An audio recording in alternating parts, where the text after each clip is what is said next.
The Late Night Alternative with Iain Lee on Talk Radio. We have ways of making you talk.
That ending silly. 0344 499 1000. This is the radio show that Limmy will not be appearing on. Limmy will not be appearing on this show, and it has to say, Limmy's fans are furious with me. Furious with me. Here's the latest tweet from someone called John Ass.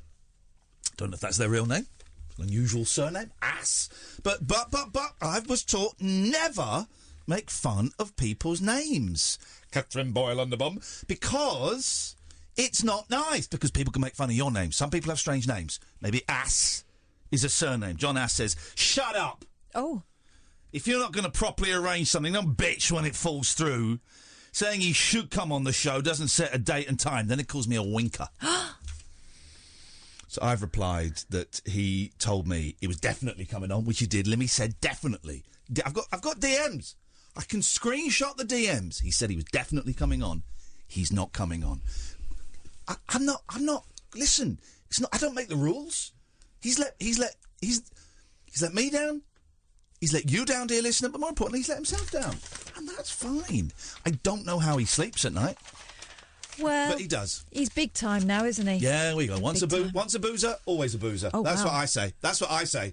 That's what I say. That's what I say. Not necessarily in connection with that, but that's certainly what I say. Good evening, dear listener. The Late Night Alternative. I have no idea what day it is. It's Tuesday. Thank you. And it's St George's Day. Happy St George's Day. It's a St George's Day, and today we are celebrating magic of a St George. Have you got your St George's cross hanging out of your window? I hope so. Is it on the back of your car? I hope so. Happy St George's Day. It's bloody marvellous. I bloody love St George. I love the bugger. St George. Happy St George's Day. I kick a football. I kick a football for St George. I play the darts in the boozer. I'm drinking a beer, go to the park. I smoke a vape machine. Happy St George's. I have rice pudding for my dessert. Happy St George's Day. What did you have for your first? Fish and chips? I had the fish and the chips, then I have a rice pudding to celebrate St George's Day. And then I go and tug one out to bloody St Fox. Oh. Britain, happy St George's Day. St Fox boobies, Lindo Lasadi's boobies. Happy St George's Day. Happy St George's Day to everybody involved in that. Who cares? Oh yeah, but what about some? We also celebrate St Paddy's Day and St Andrew's Day and the Welsh one, David. We don't do St George because it's political correct. We don't do it because it's boring. And we don't really do St Andrews or St David's either, because they're nothing. We do St Patrick's because Guinness sponsor it. That's the only reason St Patrick's Day is a thing is because Guinness went behind it. That's why Father Christmas is red, because of Coca-Cola. You get a drinks company behind it, you got a thing. St George's Day, have a word with blooming PG Tips. Have a word with PG Tips. Get them to sponsor it. Or Skoll. Or something. Get them to sponsor it. It's the only reason. The only reason we do St Patrick's Day is because Guinness got behind it. No one cares. We don't not do it because of political correctness. We don't not do St George's Day because of the Muslims. We don't not do it for because of Europe. We don't do it because it's boring and no one gives a stuff. Who cares? Who cares? Honestly, who cares about St George's Day? No one. The people that think they care because they think they can't do certain things, like they think they can't fly the flag of St George, which you can. Someone then finds a story from the Daily Mail about someone who was told to remove their flag of St George because it offended the local Pakistani things. Well, then when you read the story a little bit more, you realise that it was actually too big and it's put up without planning permission and it's in a place that's actually dangerous. That's what those stories always are. It's like Winterval. Can't say Christmas because of them. You'll upset the Muslims. Call it Winterval. No, it's not. It's just some councillor. It's all bullshine. No one cares about St George's Day except for Tommy Robinson, who sat at home with a boner all day, and he's painting the flag of St George on his balls. My family always celebrate on this date every single year. Oh, but in that case, do you know why? I take back everything I just said. Go on. Do you know why? It's my sister's birthday. In that case, it's Vic's Day. Everything I took back, I'm pushing it back out there, and I'm pushing it even further onto the table of roulette, which is this show. Should we take a phone call? Yeah. Strong vibe tonight, very strong vibe. Let's go to Damo. Good evening, Damo. Hey, good evening, Ian. Good evening, Kath. Hello, Damo. Strong vibe. Peeps? How we doing? Very, very, very strong vibe. Oh, well, I'm glad to. Which is slowly seeping through the hole in the floor, Damo. Let's try and grab onto that vibe. What have you got for us? Okay, shall I quieten down my voice? Quieten down your voice. Have you had a few drinks? Have you had a few drinks today for St David? St David. Yeah, because this guy's so drunk he's been drinking for the wrong saint. That's how drunk this guy is. In respect of St David, yeah. Well, I just wanted to phone you to say I love you and I love Kath. Okay. Thanks. Is that it? Kath has got the most beautiful telephone voice in the world. Telephone voice. Interesting there, he said telephone voice. When have you spoken to Katherine on the telephone, Damo? Well, because she's on the radio. She's got horrible. What you're saying is horrible radio voice, great telephone voice. Have you ever considered reception work? She's got a wonderful radio voice. Oh, even somebody drunk. How does that make you feel, Katherine? At home. No. If I was single, I would marry her. Well, what if she... Well, hang on a minute. My husband might have something to say about that. Exactly, thank you. And also, you sound disgusting. I wouldn't let my best mate... I wouldn't let my best mate marry you. I would... I would be like... who's the dirty little man? The pervert. The little man is a pervert. He's tiny. What, the geezer off... Little man. Dirty. He's a Me Tooer. What's his name? Hoffman. I would be like Hoffman at the end of Midnight Cowboy when he... Yeah. No, not Midnight Cowboy. The one with the lady. The old... Oh, Mrs. Robinson, I just came in my pants. What's that one called? The Graduate. Yes. Don't marry him. I don't want you to marry me, but don't marry this guy's a jerk. I'm sorry. I don't mean to offend, Katherine. I don't mean to offend. Here's a question for you, although I've just given you the answer, Damo, but I think you're so drunk you won't know it. Can you name the two Dustin Hoffman films that end with him that end with him sat at the back of a bus? Literally just told you the answer. Rain Man and I can't think of... Thanks so much for your call. Literally gave you the answer. If anyone else wants to play, what are the two films that end with Dustin Hoffman sat at the back of a bus? 0344 499 1000. But still, his judgment in women was spot on. Who, Dustin Hoffman? No. My future husband, Damo. Got the rhythm. Oh, you've broken it. You've broken it. Right. Don't mind, I can fix that. That's awkward. Like any good drummer, got another stick. Hey, listen, we're going to do something we've never done before. Could be dangerous, okay? So, I went round my sister's Christmas. Hang on, I've got stuff in my bag. Oh, I left the bell in the car. Doesn't matter. And she had posted through her letterbox a CD. Oh, yeah. Not this one, that's Nick Jones. She didn't have she'd had that posted through her letterbox. Okay. Oh, right. It's a Jesus CD. Can you describe it to the boys and girls listening at home? It's a homemade CD, and it's been decorated with a red pen, and it says, Holy Spirit, Jesus Christ, Lord God, and then it's not swearing. It's not even swearing. And then it has some writing on it, I think, in Hebrew. Yep.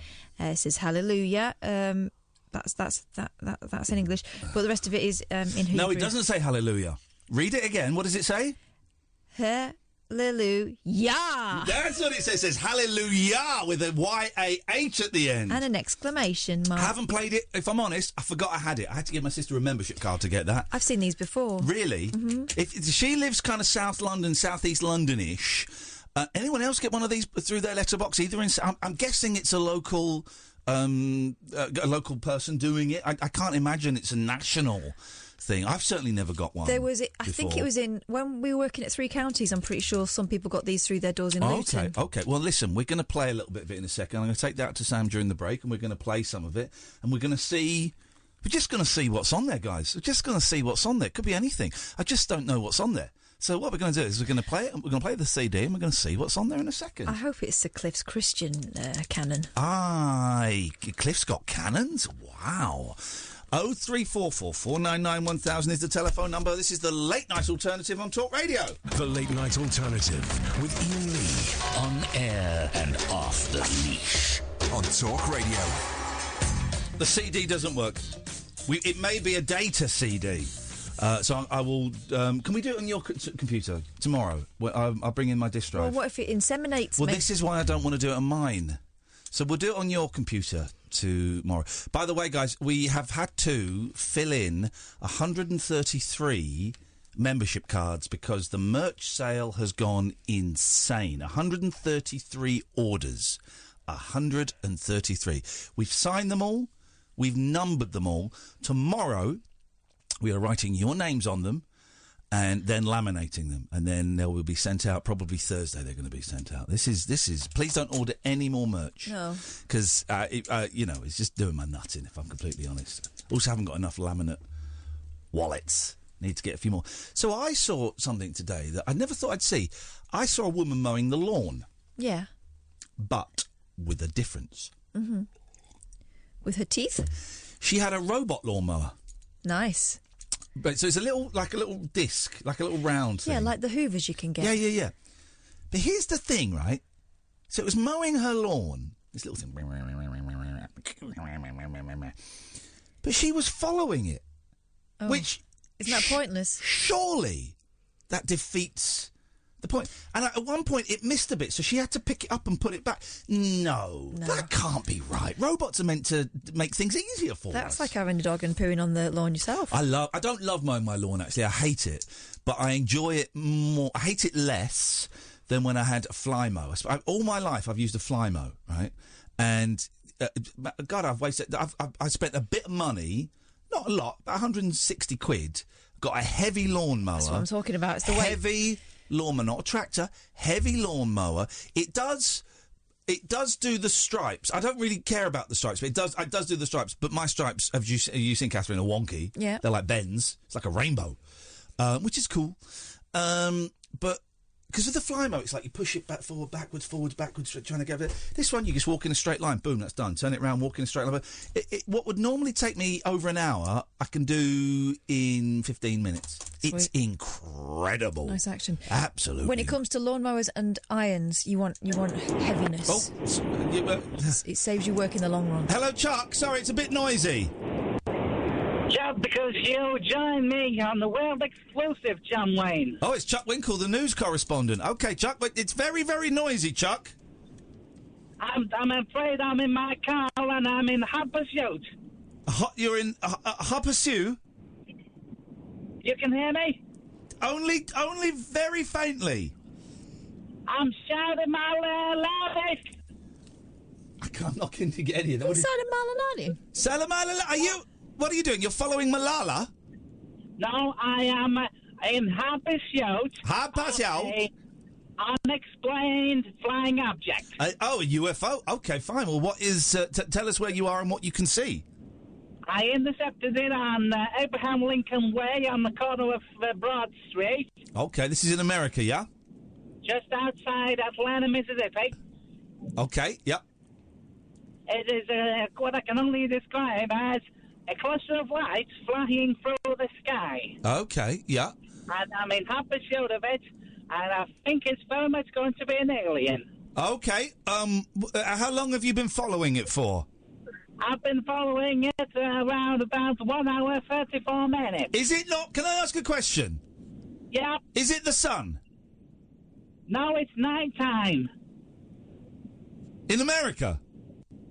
Yeah, over here in America, pitch black it is in sky. Well, then that is very mysterious, because it's nighttime over here in the UK. It should be daytime in America. So something very, very strange is going down, Chuck. No, we're over on the East Coast. Right, well, it's still daytime, mate. It's about 20 past 5? Yeah, it's where... Yeah, So something has happened, mate. Maybe you've lost a few hours, or something has happened to you. What I think has happened is... Yeah? I'm looking forward to hearing this, yes? I'm actually in Bristol.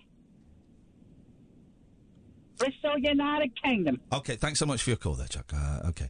Can I ask you a question? Someone tried to raise this point on the James O'Brien show on LBC. Go on. And James refused to do it as a topic.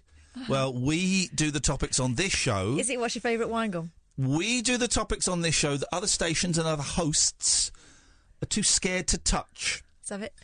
I'm going to write down a word, and I want your pronunciation of it. How would you pronounce that word? Well, I know there are two, and O'Brien was too scared to do this. I would say... I know what I would say, but I also know what I think is right. Diplodocus. Yeah, I think Diplodocus is right. Mm-hmm. I remember when I was a kid, someone read a book about Danny the Diplodocus. Diplodocus. I have said for my whole life, Diplodocus. And then about 4 or 5 years ago, it was pointed out to me, it's Diplodocus. Now, I mean, really, can we... So this is tonight's show. We need to ascertain the correct way to pronounce Diplodocus. O'Brien wouldn't touch it. He's too busy doing Brexit. All right, mate. All right, you've not done that every single day for the past 5 years. We haven't done this one before. So we're doing it. 0344 499 1000 is the telephone number for all you beautiful boys and girls out there. Diplodocus, Diplodocus. What I'm going to do is I'm going to do a chart. And Diplodocus, we're going to write on this side. I mean, I would understand both. I just come down on... Diplodocus on this side. Diplodocus, it sounds more Greeky. OK, well, I'm going to put Diplodocus and one for Diplodocus. OK? Let's go to Noel Taylor. Noel, how would you say Diplodocus or Diplodocus? Diplodocus. I don't even know what it means. OK, well, that's absolutely fine. It's one of the best, one of the top 10 dinosaurs. Yeah, one of the... it's more of an across dinosaur than an up and down one. Yeah. Hope that helps. Right. How are you? You OK? Happy. And Kath, are you OK? I'm happy. Great. OK, what can we do for you, Noel? What bullshine have you got for us this evening? I've got more information on the Paradise Earth. OK, let's do it. Why the hell not? Christos Oresti, right. Let's do it. Is it any Greek listeners? I've been puzzling. Is it Christos Oresti or Christos Anexi? I should have asked. I don't know. Christo. 0344 499 1000. A lot of pronunciation questions this evening. It's going to be one of those shows, and I'm looking forward to it. I can't wait for it to start. It hasn't started technically yet. I mean, literally, technically it started. It's starting now. OK, well, I think it's finishing now. But away you go, sir. I've completed the Paradise Earth, and is it a game? I'm celebrating. Yeah, I know. The first time it was Paradise Earth in the deserts, Iain. Right. And now it's a Paradise Earth for the rest of the world as well. John Ass has blocked me, by the way, guys. Latest update. John Ass has blocked me. Oh, no. Yeah, well, these things happen. So a Paradise Earth will be mainly made by putting mirrors strategically... That's easy for you to say. On the light side of the moon. Put your teeth in properly and try again, mate. He's breaking them in for his grandma. Away you go, caller. A Paradise Earth will be made by putting mirrors strategically... Oh, one more try. If you mess it up on this one, you're out. Away you go. A Paradise Earth will be mainly made by putting mirrors strategically on the light side of the moon, thus creating another sun. This would enable various nations to have a permanent summer, and most energy companies will cease to exist. So hang on a minute. Sorry, can I stop you there, caller? Catherine, why are you showing me a mini spa? Oh, just an advert just popped up. And Catherine's found a mini spa. A blow-up hot tub. Oh, it's blow-up hot tub. First of all, I don't want a hot tub. Secondly, Your boys do. No, my boys do, but I don't want to blow up one. Look at them, they're happy in there. I live in Leamington Spa. It's 50 quid. Reduced. No, 349. It looked like it was 50 quid, but you save 50. Right, that's where they get you. Goodbye. Carry on, caller.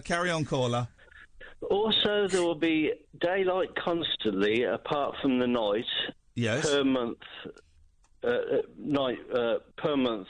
Yeah. Okay. Apart from one night per month. Sorry, I read that wrong. Yeah. Black people would be the master race. No, I feel like we've kind of... You're telling us...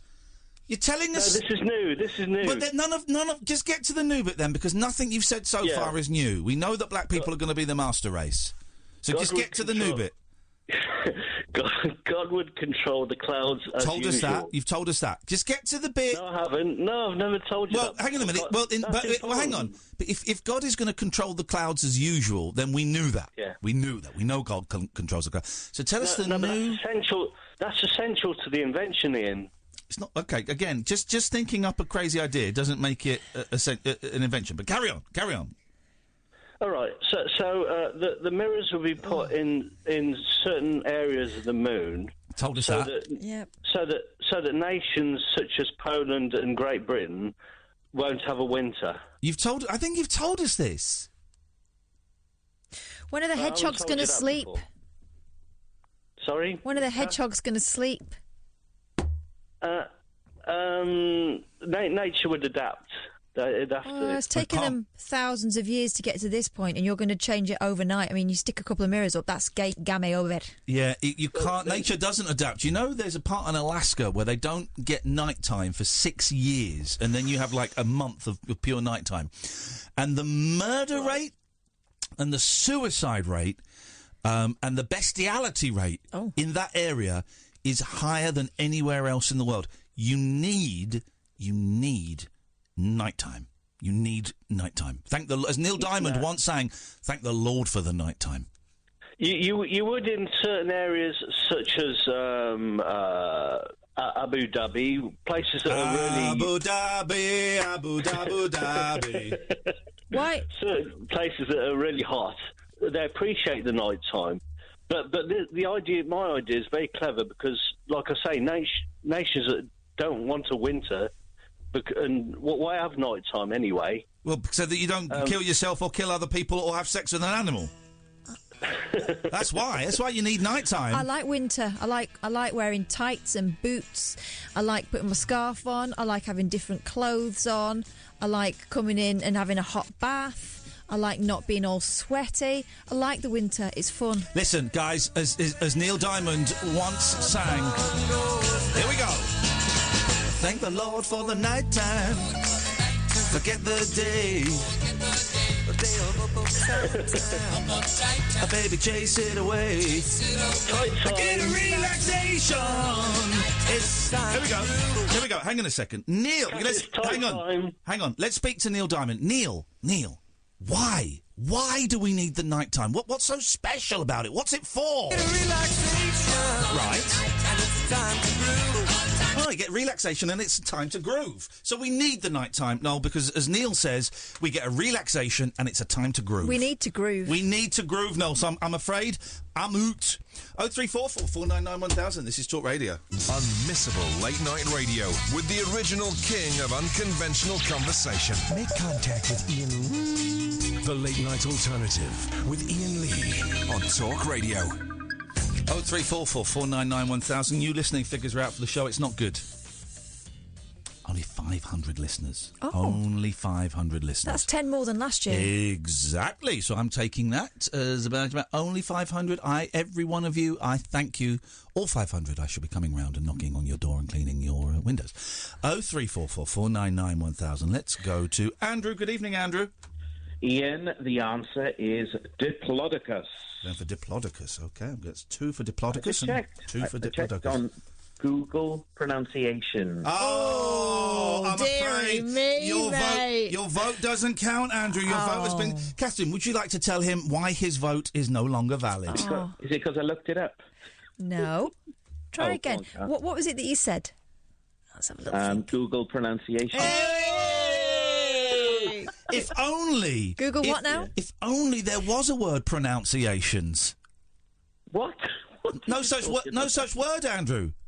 Is there not? No. Oh! You mean pronunciations.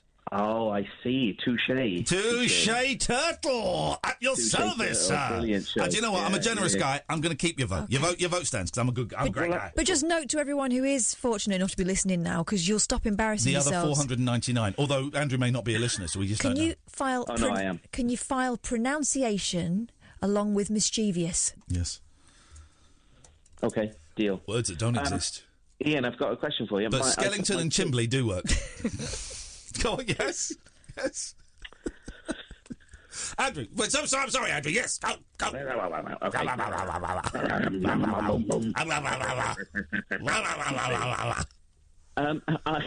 took my 9-year-old to watch Shazam on the weekend based on your recommendation, and it was brilliant. Oh, do you know what?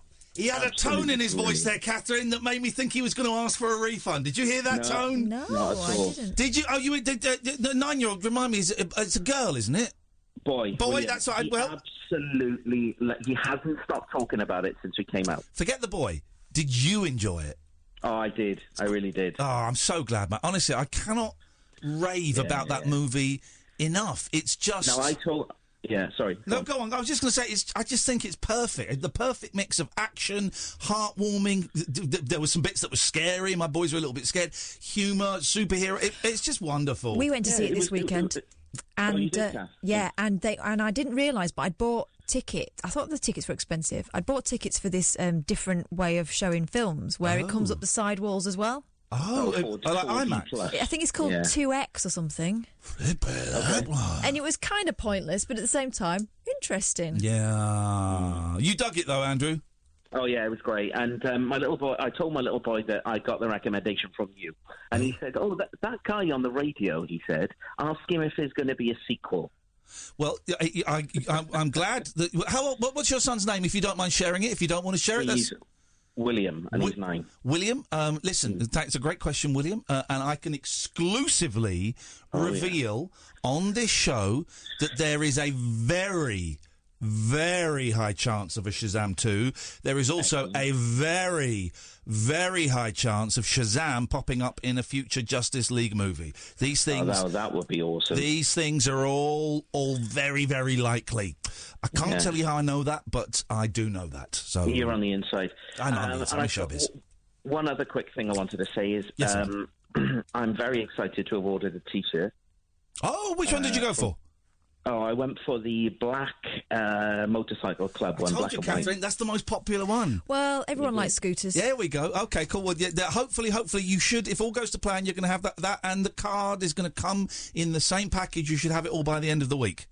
Okay, and may I suggest that if you want to push more people towards that website, yes, then at a risk of sounding like a pervert, Kath should definitely model more.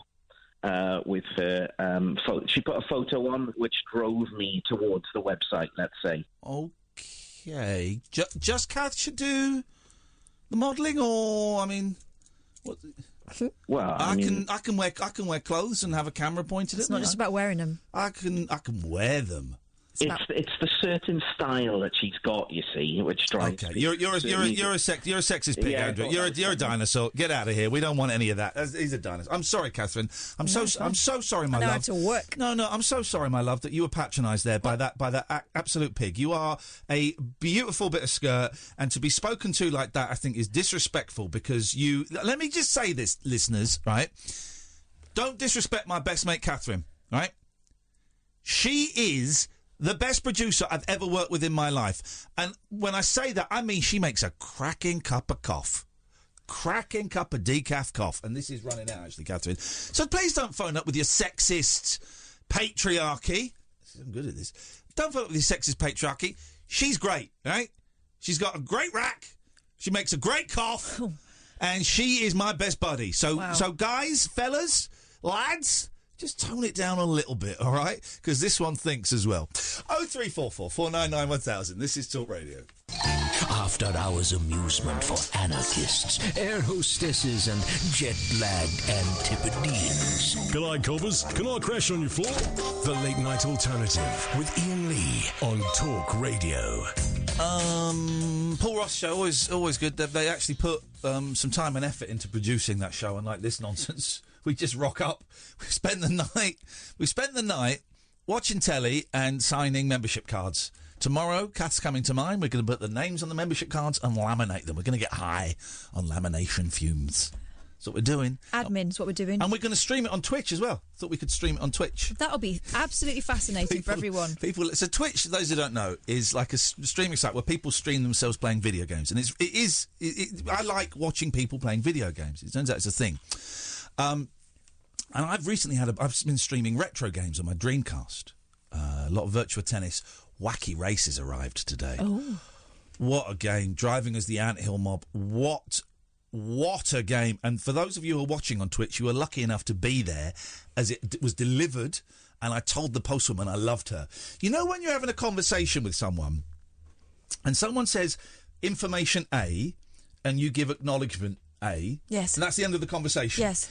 But then person repeats information A, and so you repeat a variation of acknowledgement A. Uh-huh. Right, you do acknowledgement B, and then they repeat information A.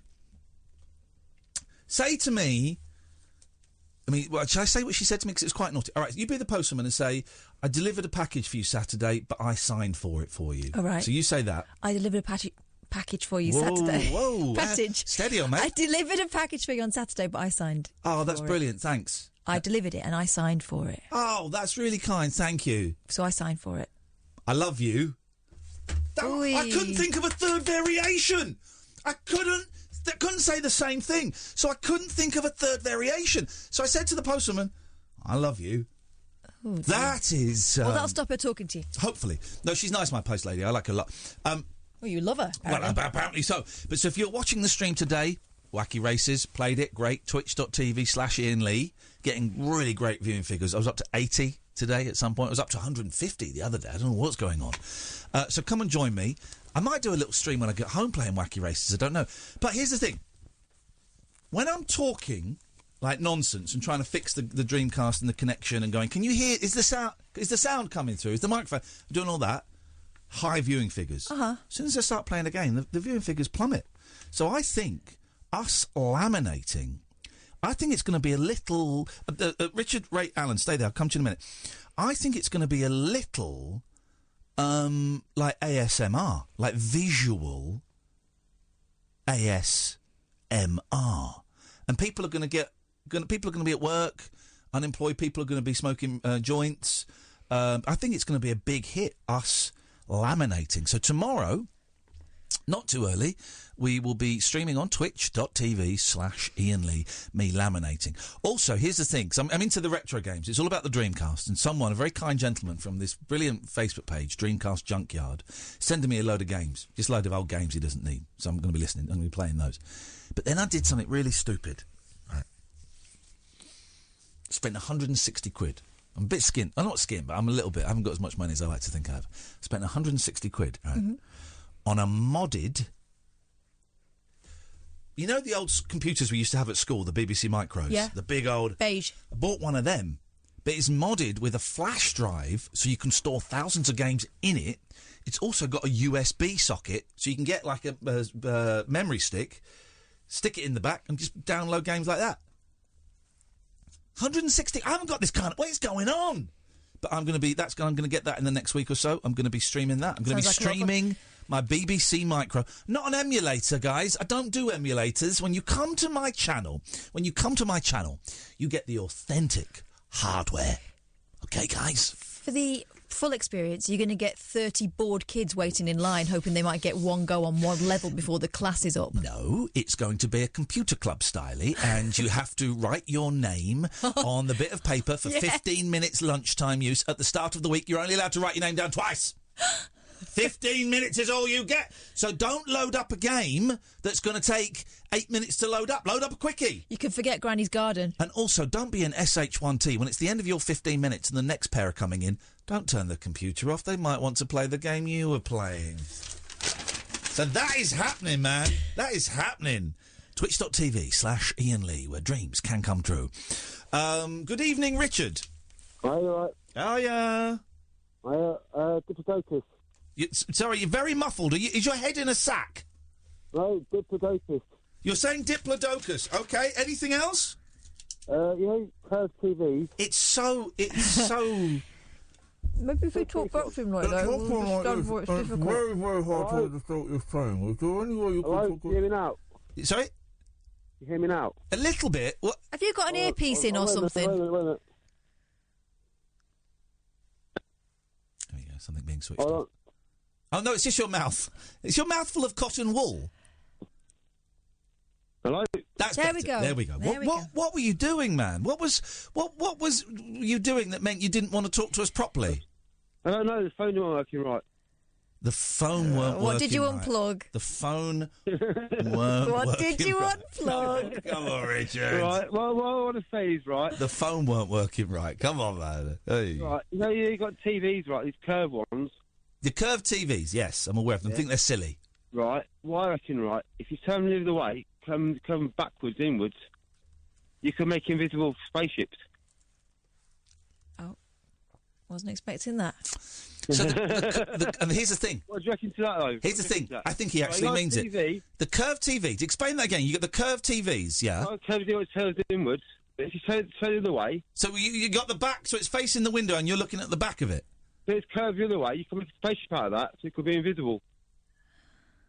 Explain how that works, Richard, and have you tried it? Got a curved TV, right, you could join them all together. Oh, you put them, you put two together? No, you join loads together, and they can make a massive screen, right? Yes. And it could be a spaceship. Oh, and do you mean, so instead of it curving inwards, it curves outwards? Curves outwards, so they can make a massive spaceship. Yes. So it could do the colour of the sky. Okay. You know, you can get a fireplace thing. Fireplace in your front room, so it looks like the telly's got a fireplace on. Yes. You can do that with the sky. Mm-hmm. Same colour as the sky is. Yep. They could be flying around everywhere. They could be. Okay. And do you think they would actually fly? Sort of spaceships. Okay. You know what I mean? This technology coming from aliens, and the spaceships could be covered in TVs. So they make invisible, so you can't see them. Okay. Do you know what I mean? I do know what you mean. So you're saying that there are possibly spaceships flying around the Earth now, but they're covered in bravias turned the other way round. So and they're just showing like movies of like the sky. Yeah. And we can't see them. Yep. Created for this, but I don't know. I'm abducted. I think that. I think you'd be exactly the sort they're after. An intelligent. I've seen that card as well. An intelligent, forward thinker with a dirty laugh. I think that's exactly who the aliens want to probe. If you catch my lizard. Thank you for your wisdom, Richard. All right. It's appreciated. It really, really is. Wow.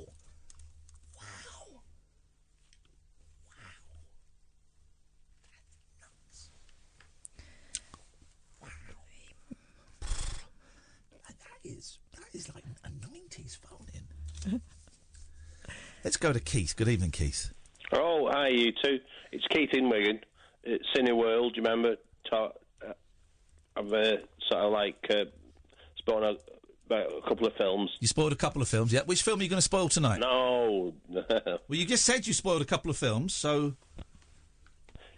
there's not much on at the minute of quality, but... Hello? Are you there? It's called Dragged Across Concrete, Mel Gibson. And it's two... and that's what that guy wants to do to the Jews. Because that guy's an anti-Semite. I refuse to see any Mel Gibson film. All right, sugar tits.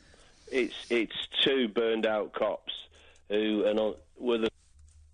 Your phone keeps cutting in and out. I'm not doing that. I swear I'm not doing that. Your phone keeps cutting in and out, Keith. On a landline. I'm on a BT landline. Okay, well, don't blame British Telecom. They're one of our finest companies. Well, it's Virgin Media, actually, but... So, yeah, basically... Well, then don't libel British Telecom. They're one of our... Don't libel Busby. It's two... Why are you... He's going to spoil a film again. No, I'm not. Do you want me to give you just the basic first line, or what? Give us the basic... just literally the first line. No more. All right. No more. No what? Two hardened cops had a film conducting an uncivil arrest. And... the story goes on from that, and it's multi-layered. Looks quite good, quite long, but The Guardian gives it 4 out of 5. The other thing is, Cat, I went watching that Us, and I couldn't make head nor tail of it. I thought it was me. And when I reviewed Commode's thing on it, and he was talking about all these sort of existential, subconscious us and them, and all sorts of... elitist sort of like people being alive and dead, and I couldn't make head nor tail of it. But I'm going watching the Dragged Across Concrete tomorrow, so it should be a good one. Okay, well, thank you for the film review, Keith. We really appreciate it. Yeah, go and see it, you legend. I'm not going to bother because it sounds boring. I refuse to see any movie with Mel Gibson in. I don't like supporting anti-Semites. Limmy is calling me out on Twitter. Well, I have... Are you owning him? Well, I've just sent a screenshot. I've just sent a screenshot of a DM. Oh, dear. Just sent a screenshot of a DM. So have that. Have that. There you go. Have that. Let's go to Raheem. Good evening, Raheem. Good evening, Ian. How you doing, right? I'm doing very, very well, Raheem. Very well. Good to hear, good to hear. So, yeah, I've been hearing you talking about, like, retro games. Yes, sir, the old video games. The old ones are the best ones. Indeed. I've been thinking, because you say you got a Dreamcast, haven't you? Yes, mate. I'll tell you what, my favourite ever game came out on the Dreamcast, and I think you should, like, maybe give it a go if you wanted to. Is it Shenmue? No, Sonic Adventure. Sonic Adventure. I'm getting it. I had it, and I'm getting it, and I'm going to play it. It's the best game ever. Join me on Twitch. Favourite. Join me on Twitch and watch me play it. Yeah, I even got it on my PS4 now. It's such a good game. What? Shut up. Yeah. Shut up. A lot of these old games, you could buy them on the PlayStation. No, hang on a minute. I spent a fortune on old consoles, and you can buy them on new consoles. Yeah, you can. Arseholes. You never knew that. I didn't know that.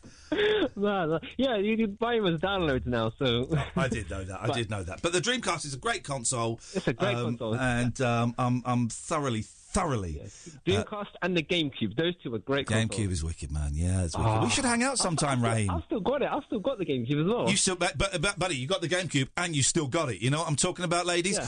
Raheem, we should hang out or something, man. Yeah, we should, man. Come down. Yeah, whereabouts are you, buddy? Southampton. Perfect. What are you doing? What are you doing tomorrow? Tomorrow, I'm working. What about the day after? I'm working every day until Saturday. Okay, Sunday well, I'm free. Hang on a minute. Let me check my diary. I'm pretty sure. If I've got the kids this week, I can cancel it. Let's have a little look. What? I can. No, because this sounds like a cool guy. I'll tell you what I might do as well. I might bring out the Mega Drive as well. You're going to bum up a what? Sorry? I might bring out the Mega Drive as well. I've still got that. I'm free all weekend, buddy. Why don't I come over? Are you working Saturday? I am, yeah. What time do you finish?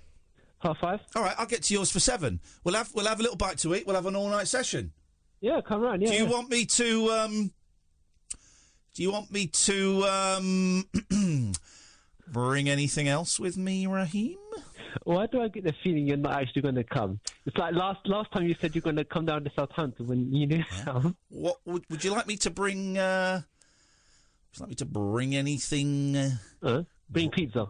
Well, I was thinking if you bring the food, maybe I could bring some herbs for the topping, Raheem, if you know what I mean. Yeah, you can do, yeah. Bring a little bit of green for the topping, Raheem. Would you like a little bit of green? Yeah, sounds good. Sounds good.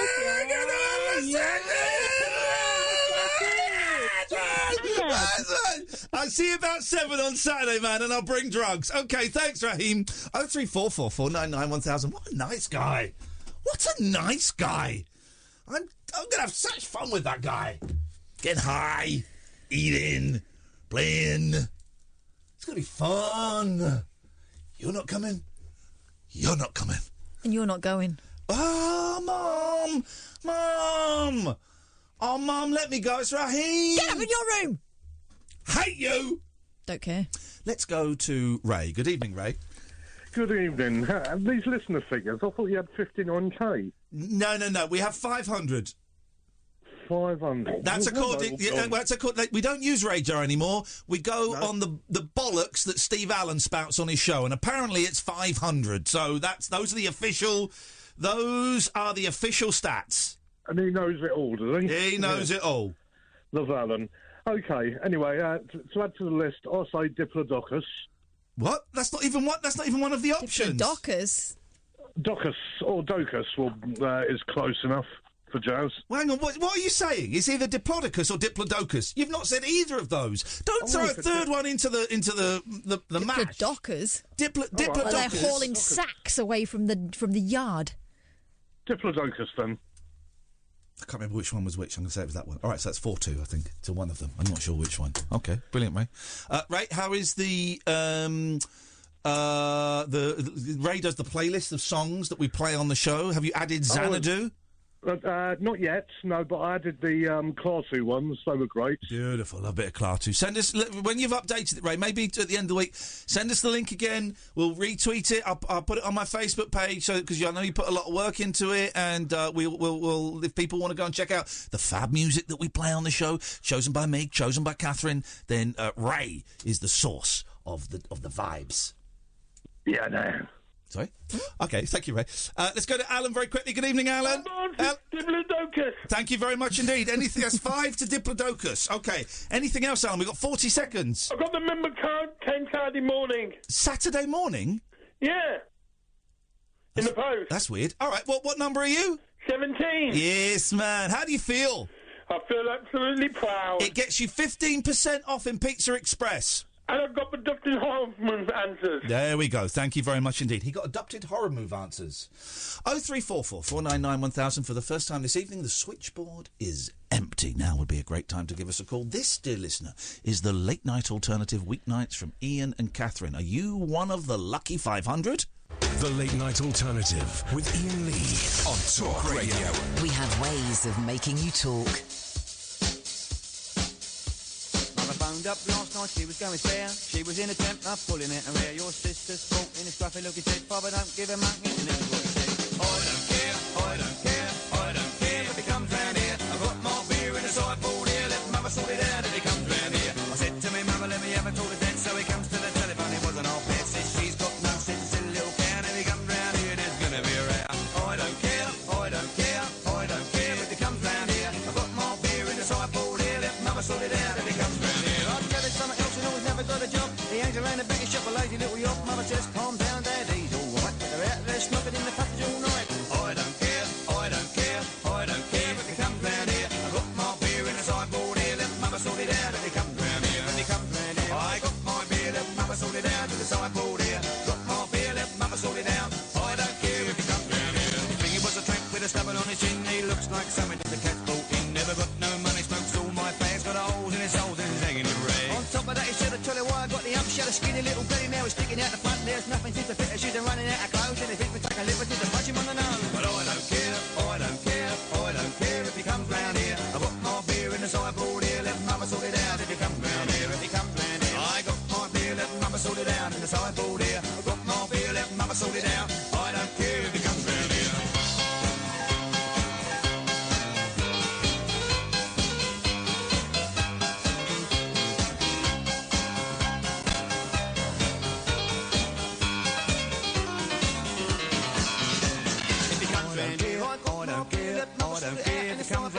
Sideboard here, I've got my beer, let mother sort it out if he comes round here. If he comes round here, I don't care, I don't care if he comes round here. Sideboard here, I've got my beer, let mother sort it out if he comes round here. I don't care, I don't care. Yeah, what a song!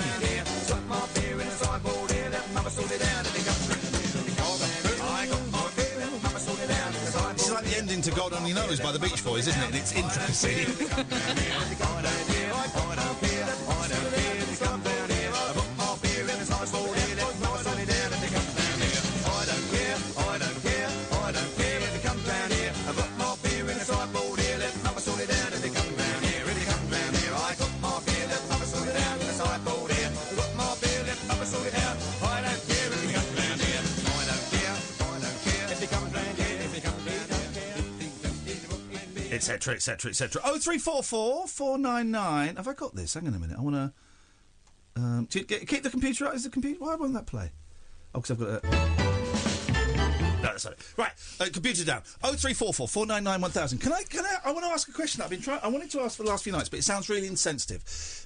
Because it is prompted by what has happened, the horrific attack on Christians in Sri Lanka. So I'm taking it away from that. But it's something I've noticed a lot, and I've really been reminded of it. So while it has been prompted by the horrific terrorist attack, it isn't specifically about that, okay? Because I don't want to aim at that.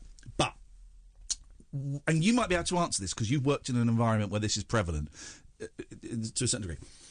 When there is a huge, horrific incident, like a terrorist attack or a plane crash or, you know, a boat sinking or something, I never get why they go... 150 people died. There was 7 Britons. You know, why they say 7 Britons died. Mm-hmm. 150 people dying is terrible. You know, it's awful. You know, the nearly 300 that died in Sri Lanka is awful. I don't get why they then break it down to say, well, and 8 Britons died, or we've just found out that at least 5 Britons have... I don't understand... And again, I don't want to talk about Sri Lanka at all. It's horrendous and it's awful, and an awful attack on Christians, you know, praying in a church. Awful, awful, awful situation. A lovely country that I've been to. So I don't want to talk about that. But they do it. And when we worked at 3 Counties, a local radio station, if there was an international event or a national event and someone died from within that broadcast region... I remember someone punching the air once because in a big international disaster, there might have been a plane crash or something, there was someone from Luton. So it meant we could cover it in the thing. Why? Do you know why? Because, quote unquote, then you can own the story. Then it becomes a local story. Right. So local in terms of local to your country, local in terms of local to your transmission area. I was always really uncomfortable with that. And because you're either interested in the story or you're not. And I didn't really understand why having someone from the patch involved makes it any more or less of a tragedy. Is it in the case of a big international disaster? It brings it closer to home, is the argument. Is the argument, right. And I suppose then they can. It makes it easier to then focus on an individual story. Yeah. So this 200 people died in this plane crash. One of them, 5 of them were British. 5 Britons died, and his Steve who died. And is that what it's about? Yeah, and then the hope is that you manage to get hold of someone who knows that person, and then then you are. Is it weird? I think it's weird. Is it weird? Because to me, Sri Lanka. 290 people died. 290 people died whilst celebrating Easter, being blown up by 7. That's horrific enough for me. That's big enough, horrendous enough, awful enough for me. Hearing, and there were 8 Britons or however many were. No, I don't mean that in a disrespectful way. I'm treading as carefully as I can around this because some people will get offended. I'm trying not to. That doesn't make it any more horrific. No, but the element it does add, and it's that thing of, like James O'Brien says, people queue up for the ghost train because, the news is supposed to concern and or frighten you, right? I think the argument would also be that it wasn't just a local incident to them, it was an international incident. Right. Possibly targeting foreign people as well. Yeah. If it's terrorists, they will have selected that target on the basis that it would do maximum damage to the maximum number of countries. Right. Okay. And so, in that case, it's not just a local dispute or a local incident. Do you know what I mean? So if 200 people, again, they've got to move on. 200 people died in a bomb. Let's do it. 290 people, die in a series of explosions in Sri Lanka. Oh well, that's horrible. Mm-hmm. There were a certain number of British people. Oh God, this international terrorism is affecting us. So it's partly to make it relevant, make it relevant to you, to people who are to people who are thousands of miles away. Gives you a stake in it as a listener. It goes for that emotional impact. Okay, all right. You've explained it very well. It's had me scratching my head the last, since it happened. Really, it always has me scratching my head. I always think it's an odd thing, and. Well, you're looking at the victims, and they come from all over the world. What is the thing they've got in common? Yeah. That's the kind of. You ever been to Sri Lanka? No. Some country, man. Some country. Stunning. We got ripped off on our first day there. No, it's all about, but we got ripped off on our first day. I think I told you this. Was going with Tessa. And we would, the hostess said, if anyone approaches you on the beach, just don't talk to you. Say no thanks and walk on. So, of course, the first person approaches us on the beach saying, do you want to come and see a baby elephant? Or it's either a baby elephant or a baby crocodile. We're like, yeah, totally. And he said, right, that'll be like 5... I don't even know what the number was. It'll be 500. Like, yeah, fine, no worries, man. And we followed this guy, walked with this guy for ages and ages. And I don't think we saw it was a baby crocodile. And we had to pay him another... It was just a horrible rip-off. And we're going, this is weird. And we kept saying, I think we're going to turn back now. No, it's just a little bit further on. But we had a wicked time in Sri Lanka. We met this guy, whose name I can't remember. Got talking to this guy in a bar, this young lad, and... he said, "I'll tell you what. If he said, have you booked to go to Kandy, which is where Buddha's tooth is? Jeez." And he said, "Have you been to these places?" He said, "No." He said, "Well, tell you what. If you give me 3,000, whatever it was, I'll get a van. I'll be your tour guide." And we went, "Yeah, all right," because we got on with him. He's a nice lad, and actually, it was a fair price. It was probably a little bit less than we'd have paid for an official tour, and he was brilliant. And he took us to all these places, and we had a great time. And then about 2 years later, there was the tsunami that wiped everybody out, and we were thinking, "Oh God, that poor bloke." And I found his address, and his address was something like, I can't remember his name, and I've got his email somewhere. I occasionally email him. His address was something like. the small hut next to the big tree. It was that kind of address. And I wrote to him thinking he's dead because it was right. The epicenter where the tsunami was its strongest was right where we'd been, and wrote thinking, oh, they're dead. It was him and his wife, and he had a little baby. They're dead. And about a month later, I got a phone call from him saying, "Yeah, good to hear from you, man. My wife and kid were there, but I was working on another island in a hotel, and we lost our house and we lost everything, but everyone's alive and we're cool and great and blah, blah, blah." So I think we sent him a load of clothes from Gap for his kid, and we got some great pictures back of his little kid, beautiful little kid, just modelling these Gap clothes. And I think we gave him a few £100. He said something like, "If 200 quid would help, I could build a house." So I think we sent him I was doing telly, so we sent him like £500, and I think he built a mansion for that. But really nice guy, and he would email me from time to time. I haven't spoken to him for ages, actually, but just a nice guy. So seeing something as horrific as that, and it is horrendous, just makes me sad that country is touched by tragedy. Anyway, thank you for helping clear that up, because I couldn't quite get my head around it. It's not pretty. No. Newsrooms. Saw someone punch the air once because it was a local story. Well, if it bleeds, it leads. Yeah. That's the line. That's the line. It's a strange world we live in. I do think that the majority of people are better than the newspapers in particular, and some broadcast news. I think the majority of people are better. They deserve better news in terms of outlets, in terms of no one cares. I don't care which celebrity is sleeping with which celebrity. I don't care which celebrity is divorced from which celebrity. I understand why they were put and 8 Britons died, but I don't actually need that. It's an horrific thing that's happened again in the name of religion. So this time it swung back that way, and it will swing back the other way again at some point. It goes back and forth. But it feels like the perception is that the reader or listener or viewer needs to be able to say, it could have been me. Yes, I suppose so. To engage with it. I suppose so. Barry, stay there. We'll come to you in a minute. 0344 499 1000 is the telephone number if you want to give us a call. You can phone in about anything. We sit here and just chat nonsense. It's always the week, the days after a bank holiday are always slightly weird. Kids went back to school today. Where I live. Mine go back tomorrow, yeah. So it's kids go back to school, parents are shattered, so they go to bed, a decent time. It's. I spent a day on my own for the first time in 2.5 weeks today. Why? Because I didn't. Didn't have kids. The kids went back to school. Oh yeah. So I didn't have anyone sort of asking me for things or watching me. Just as one buttock hit the sofa, asking me for something else, I had to get up for. So you call your kids buttocks? No, outrageous. You know what I mean? For the last 2.5 weeks, the only time I've been on my own is when I went to the loo. Yeah, well. Thank God for locks. Well, okay, thank you. 0344 499 1000.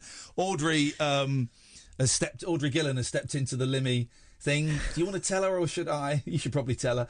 0344 499 1000. This is Talk Radio. Jacked up jive talk for janitors, jazz cats, and gin-soaked boys and girls. Is that Commando? If you're awake, you're welcome. I've got 5 cactus needles stuck in my... The Late Night Alternative with Iain Lee on Talk Radio. It's the first time I've actually heard what he says in that jingle. If you're awake, you're welcome. I've never knew. It was just noise to me before, as this radio show is to a lot of people. 0344 499 1000. I'm Iain Lee. That's Katherine Boyle. It's the Late Night Alternative, weeknights from 10 on Talk Radio. Listen on DAB. Download the app or go to talkradio.co.uk. You can call in about anything you want. If you're new here, and we have just nudged 500, so we're doing very well. You're waiting for the question, you're waiting for the talking point, the topic. There isn't one. We just sit here and kind of chat about stuff that is in our heads or... no, I'll do that in a minute, because Barry's been waiting for ages. I'll do that in a minute. Go on, Barry. Hey, Ian, how you doing? Good, thank you, Barry. Yeah, I'm glad that Cass had a nice day to herself. Really pleased about that. Yeah. Not as pleased as I am. That's nice for you. Ian, just a couple of comments. I thought it was really very poor form of that Simon, what he'd done. You know, those cards were it's a real nice gesture from you and totally against the spirit. That's the I nearly swore then. That's the guy that got a membership card and then sold it on put it on eBay to sell for £10,000. I've bought it back for £50 plus £1.50 postage and packing. And then he had the balls to tweet to someone, actually, the postage and packing cost another 75p, so I'm out of pocket. Out of pocket? How'd you work that out? Honestly, he tweeted it. What a chancer. It's hopefully we should get it tomorrow if the post is okay. And tomorrow night we will be finding a new Simon. I'm the one that's out of pocket. We'll be finding a new Simon, and we will send it to them with pleasure, with love, and with gratitude. It's a scumbag, and that guy is dead to me. So thank you for your support, Barry. I appreciate it, mate. Yeah, I'm the other side of the picture, mate. I'm a very proud Numberless Life member. There we go. This of course, Barry is has got a unique card. The only person to ever receive a late night alternative membership, lifetime membership card with no number on there. Numberless. No one else is getting a numberless card. It's just Barry from Weston. I got really carried away with the lamination process. That's what happened. No. Just enjoying the movements. No, you did it deliberately to make that card special because Barry is special. That's why you didn't. You didn't. It's not you forgot to do it and you just put the thing in. It's because it's special, and its specialness will be revealed at some point. As you called it, Ian, it's a ghost card. It's a ghost Ian, card. I've been thinking about these cards, just a little thought. I'm an old geezer, so, it's not... I was wondering about listeners... you can leave them in your will. If that's the question, you can bequeath them. They are transferable. They are transferable only on death. Yeah, it's already done. I've already done that for my grandkids. You put it in the will, have you? Yeah, it's all done. Make sure you've got clear instructions because you don't want them falling out over it. Yeah. Perfect. Good. Okay, I'm glad that's sorted. They're going to share it 6 months of the year each. Oh, that's a good idea.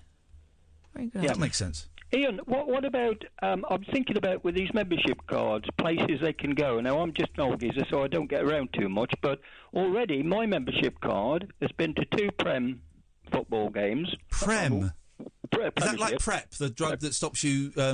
Hey, the drug that stops you getting AIDS. But then I read a story the other day that 2 people have got AIDS using... Not because they've used PrEP, but despite using PrEP. So you got to be careful. Double bag it. I think being careful is probably still the way forward. Yeah, definitely. Anyway, sorry, Premier League games, right. 2 Premier League games. I'm Wolverhampton Wanderers supporter, so they've been to 2 of those. They've also been to a 7.5-mile cross-country run, a little village called Chapwick, nice little run, Easter Monday run. Yeah. And loads of places in Weston-super-Mare. So it'd be interesting, like, more, listeners that sort of travel a lot more and do a lot more than I do, just to see the places that these cards can get to. Oh, but that is great. This is it. We'll have a competition, because we're not on the BBC. We're going to have a competition that's going to run until the end of June. I want to see those membership cards in the most far-off places ever. Can we get a membership card, for example, in Blackpool? At the top of the tower? Can we get a membership card in Land's End? Could we get a membership card in Abu Dhabi? Could we get a membership card at the top of the Eiffel Tower? Buckingham Palace. In the Queen's Downer bra. Like you're paying money. Could we get a picture of the card atop a pyramid? Oh. The most imaginative, the most fun, doesn't necessarily have to be the most geographically far away, because that could get us into problems. Unlikely places. The most unlikely place will win another membership card. I want to see one in a bride's bouquet. I want to see one as something new shoved in a bride's stocking top. Well, suspender belt, I believe they call it. Yeah, that's a great idea, Barry. Okay, then, Ian. And next Tuesday, my membership card, my Numberless Life membership card, will be on the top of Glastonbury Tor. There you go. You see, it will be imbued with the magic of King Arthur himself. Camelot and all that. Camelot and all that. The pixies, the fairy things, not the band. Thank you, Barry. 0344 499 1000 is the telephone number if you want to give us a call. So here's the thing. I had a lovely afternoon yesterday. I started telling this story and I really need a wee, actually. Well, you can have one in half an hour. Well, okay, I'll have one. Okay. Hey, Google. set an alarm for 30 minutes, please. Okay, 30 minutes. Okay, brilliant. We're starting now. Thank you. There we go. Lovely. In half an hour, we will go to the toilet. That's great news. Thank you, Katherine. I didn't say you could leave the room. Okay. So, yesterday, my next-door neighbour's kid, he's 18, got locked out, and I saw him over the fence, and I don't really know him, but I owed him a plate. He brought some brownies round, some biscuits, not drugs, not hash brownies, and not, Girl Guide. He brought some brownies round to say thank you for something I did 2 months ago. I ate them. I then saw him in the back garden. I handed him the plate. He was locked out. I said, well, if you can't get in, you're very welcome to come and sit in mine for a bit until your dad gets home. He took me up on the offer. Imagine! He took me up on the offer. We were both a little bit anxious to start with, but actually he's a really nice guy. And I chat with him, and he's he's opening the door to his life. He's back to his A-levels. He's got an unconditional offer for uni. Wow. He makes... Wow. Yeah, exactly. He's into film and animation. Really, really nice guy, right? And we were chatting, and I told him about the show and stuff like that. And then we didn't talk about Brexit, but I did say that my next-door neighbour, the slightly racist one, I said, she voted Remain. And we both Probably agreed, by accident. We both agreed that there's too much division, and there's just, the whole country is divided. And he said, and this is genius, and this is what I want to try and find tonight if we can. He said, what the country needs is one thing we can all be united on, right? That will unite the far right, the far left, the people in the middle, Brexiteers, Remainers, that will unite everyone. And we didn't come up with anything, but his example that he kind of just threw out was, what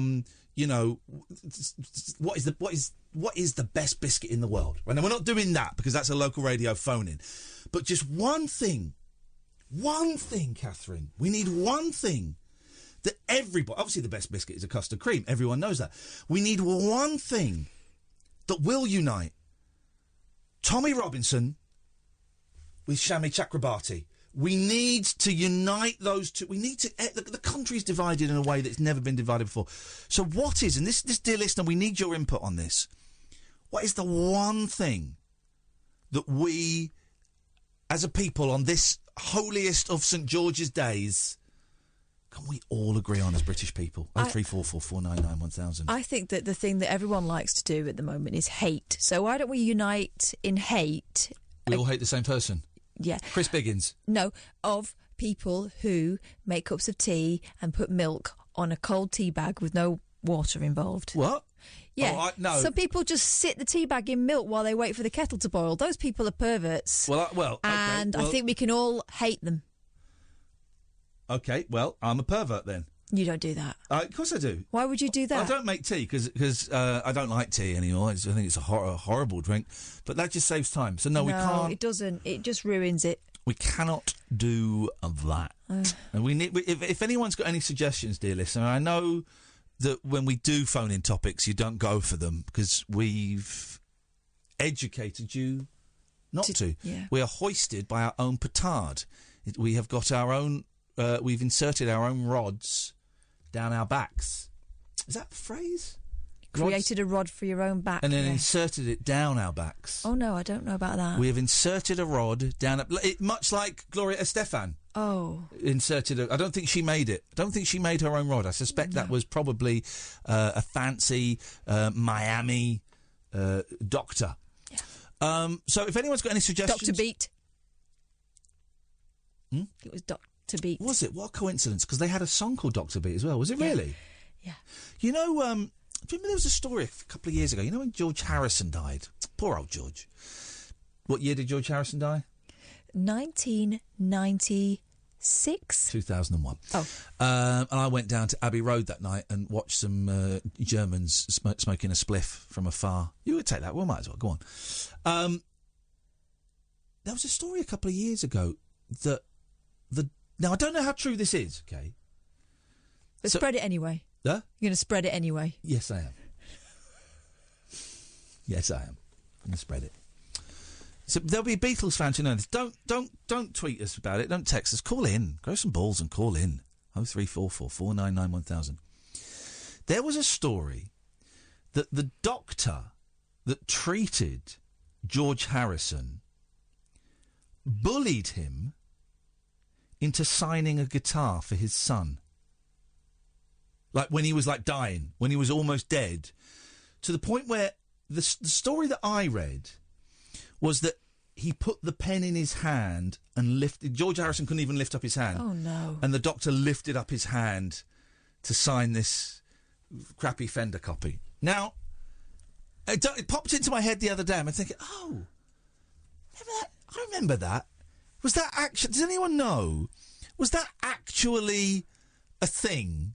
Did it go anywhere? I'm sure I read that Darnie, I think you pronounce it Darnie, and Olivia were trying to sue the doctor because he was either trying to sell it on eBay or sell it at a rock and roll auction house, or they just wanted to get him struck off for bullying men dying of cancer. It's ethically very, isn't Jeff, it? yeah. Very Jeffrey, that one. But does anyone else remember this? I didn't imagine that, did I? I have this knack of half remembering slightly odd stories, like the story I remember, and I can't find any evidence of it online. And he must have paid to have this taken down. I remember it. There were pictures, and I've talked about this before. Keanu Reeves dropping a big cardboard box, taking it to a skip, and throwing it away, and then 2 hours later coming back and fishing it out and putting it in the back of his car. Now that's what I used to do when I'm not saying this was drugs, that's what I used to do when I was trying to get rid of drugs, is I'd go and throw them away, and I'm not doing that again. And then 2 hours later would go back. That's what I'd done with porny stuff. You go and throw away your stash, go, I'm not doing that again. And then 2 hours later you forget and you go back, no, I'm going to get it. I just wonder. And so I remember that, right? No evidence. And then I just remembered a story. Wasn't there a story? I mean, this is either great stories or it's the libel hour. Wasn't there a story about Michael Douglas being found in a hotel room on his own, with loads of dildos and things? No. I wasn't expecting that. I'm sure. Is what he said. We'll take a break. No, come on. Google that. And I totally apologise if I got that wrong. He'd take that as a badge of honour. Google that. Michael Douglas. Am I going to put in Michael Douglas dildos? Because I'm going to get all sorts. Motel dildos. If anyone knows about these stories, 0344 499 1000. This is Talk Radio. Dead of night discourse for disco queens. I'm related to Jedward and Dolly Parton. Dairy farmers and distant fathers. Yeah, well. The late night alternative with Iain Lee. Doing lots of things that we don't know about, we can't control. On Talk Radio. Yes, great. 0344 499 1000 is the telephone number. Anything? Have you got it? Strangely, no, but I've had to modify my search because I was getting all kinds. He's a very wealthy man. They can pay for these things to be taken. Well, you can now. You can appeal. Also, in what scenario would he be found that way? I don't know. Maybe he'd been on a bender or something. I don't mean, again, maybe, I don't know. I don't know the story, but I'm pretty sure. Cleo, do you remember any of these stories? No. You don't? Can't stop laughing. Okay, well, you should see a doctor about that. Oh, right. All right, calm down. So you don't remember any of those stories? Never heard anything about Michael. Okay, well, I'm okay. Well, I may have just libelled some of the biggest stars in the world. So sue me. Actually, please don't. Please don't. If I'm wrong, I'm very, very, very, very happy to admit being wrong. What can we do for you tonight, Cleo? I've worked out what will unite the entire country. This is it. This is what we want. This is what we want. Let's all of this hate, all of this fear. Let's try and get 70 million people, just shy of, to agree on one thing. What you got, buddy? England winning the World Cup. Here is out. Here is out. Because Brexit was So you're back to unicorns again? No, it was England. England was a angry place because they've never won the World Cup for since 1966. So what will happen is... So hang on, what's the thing that... Hang on, what is... I don't understand what this guy's on about. What is the thing that everyone's supposed to agree on, then, in your statement? Oh, I thought you said that was something you wouldn't unite the country. Would you? Yeah. What? Oh, what you're saying? If England won the World Cup, that would unite the country, including Scotland, Wales. Right, well, it would. Well, there's your downfall because A, there's no World Cup this year. Oh. Scotland and Wales won't give a toss. They would be angry. They would, because we'd finally stop whinging about not winning the World Cup. You haven't got a clue. We would. You haven't got whinging about not winning the World Cup. They would be furious with us. Furious with us. No. It can't. And also, no. And also, you're wrong on a level because I wouldn't care. But see, we are nice people anyway. We don't care about these things. No, but I want to be united. I'd feel left out, and I'd feel angry with all of the people celebrating the World Cup. I get your point. All right, I'll have another think. Right.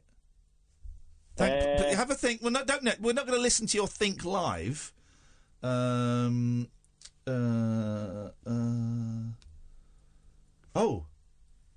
hang on a minute. You can turn off... Well, this is interesting. Well, it's not actually. It's from the producer on the Jeremy Vine show. Right. Tim, who says that there's... You know when people are on iPhones and sometimes the line goes a bit funny? It's because they've got a noise-cancelling thing on them. It's what a boring thing to talk about. Dear God. Dear God. Dear God. I wonder if I could do it on my phone. Yes, Dama, have you been on? Yeah. I've been on earlier. Sorry. I don't mean to bother you. What wound me up was when you was talking about the Diplodocus. Diplodocus, yes. It's not a Diplodocus. It's a Diplodocus. Okay, and your qualifications are? I'm a major in maths. It doesn't make me qualified for Diplodocus. Okay, so sorry, I meant your qualifications to answer this question, not just your qualifications in general, you turnip. Are you going to hang up? Do you know what? I think I will. Just be quiet for a second. What can you hear? Ticking. Is it your phone?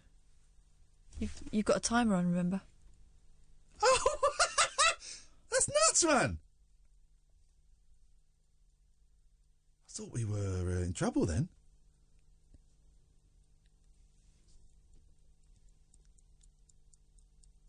Why would it do that? Flipping Google.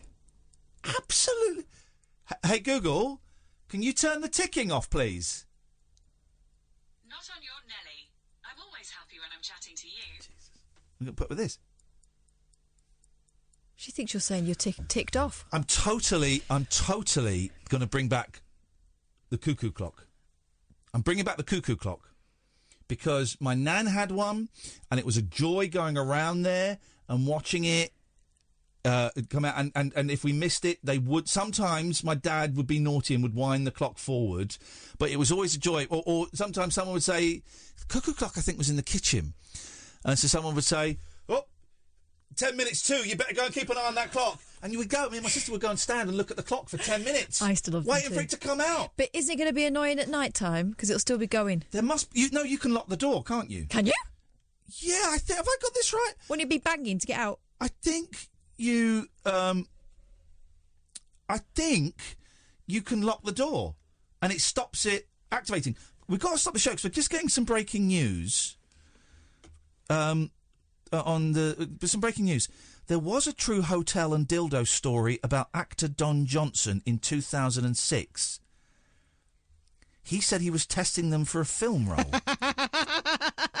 Like Pete Townsend researching that book.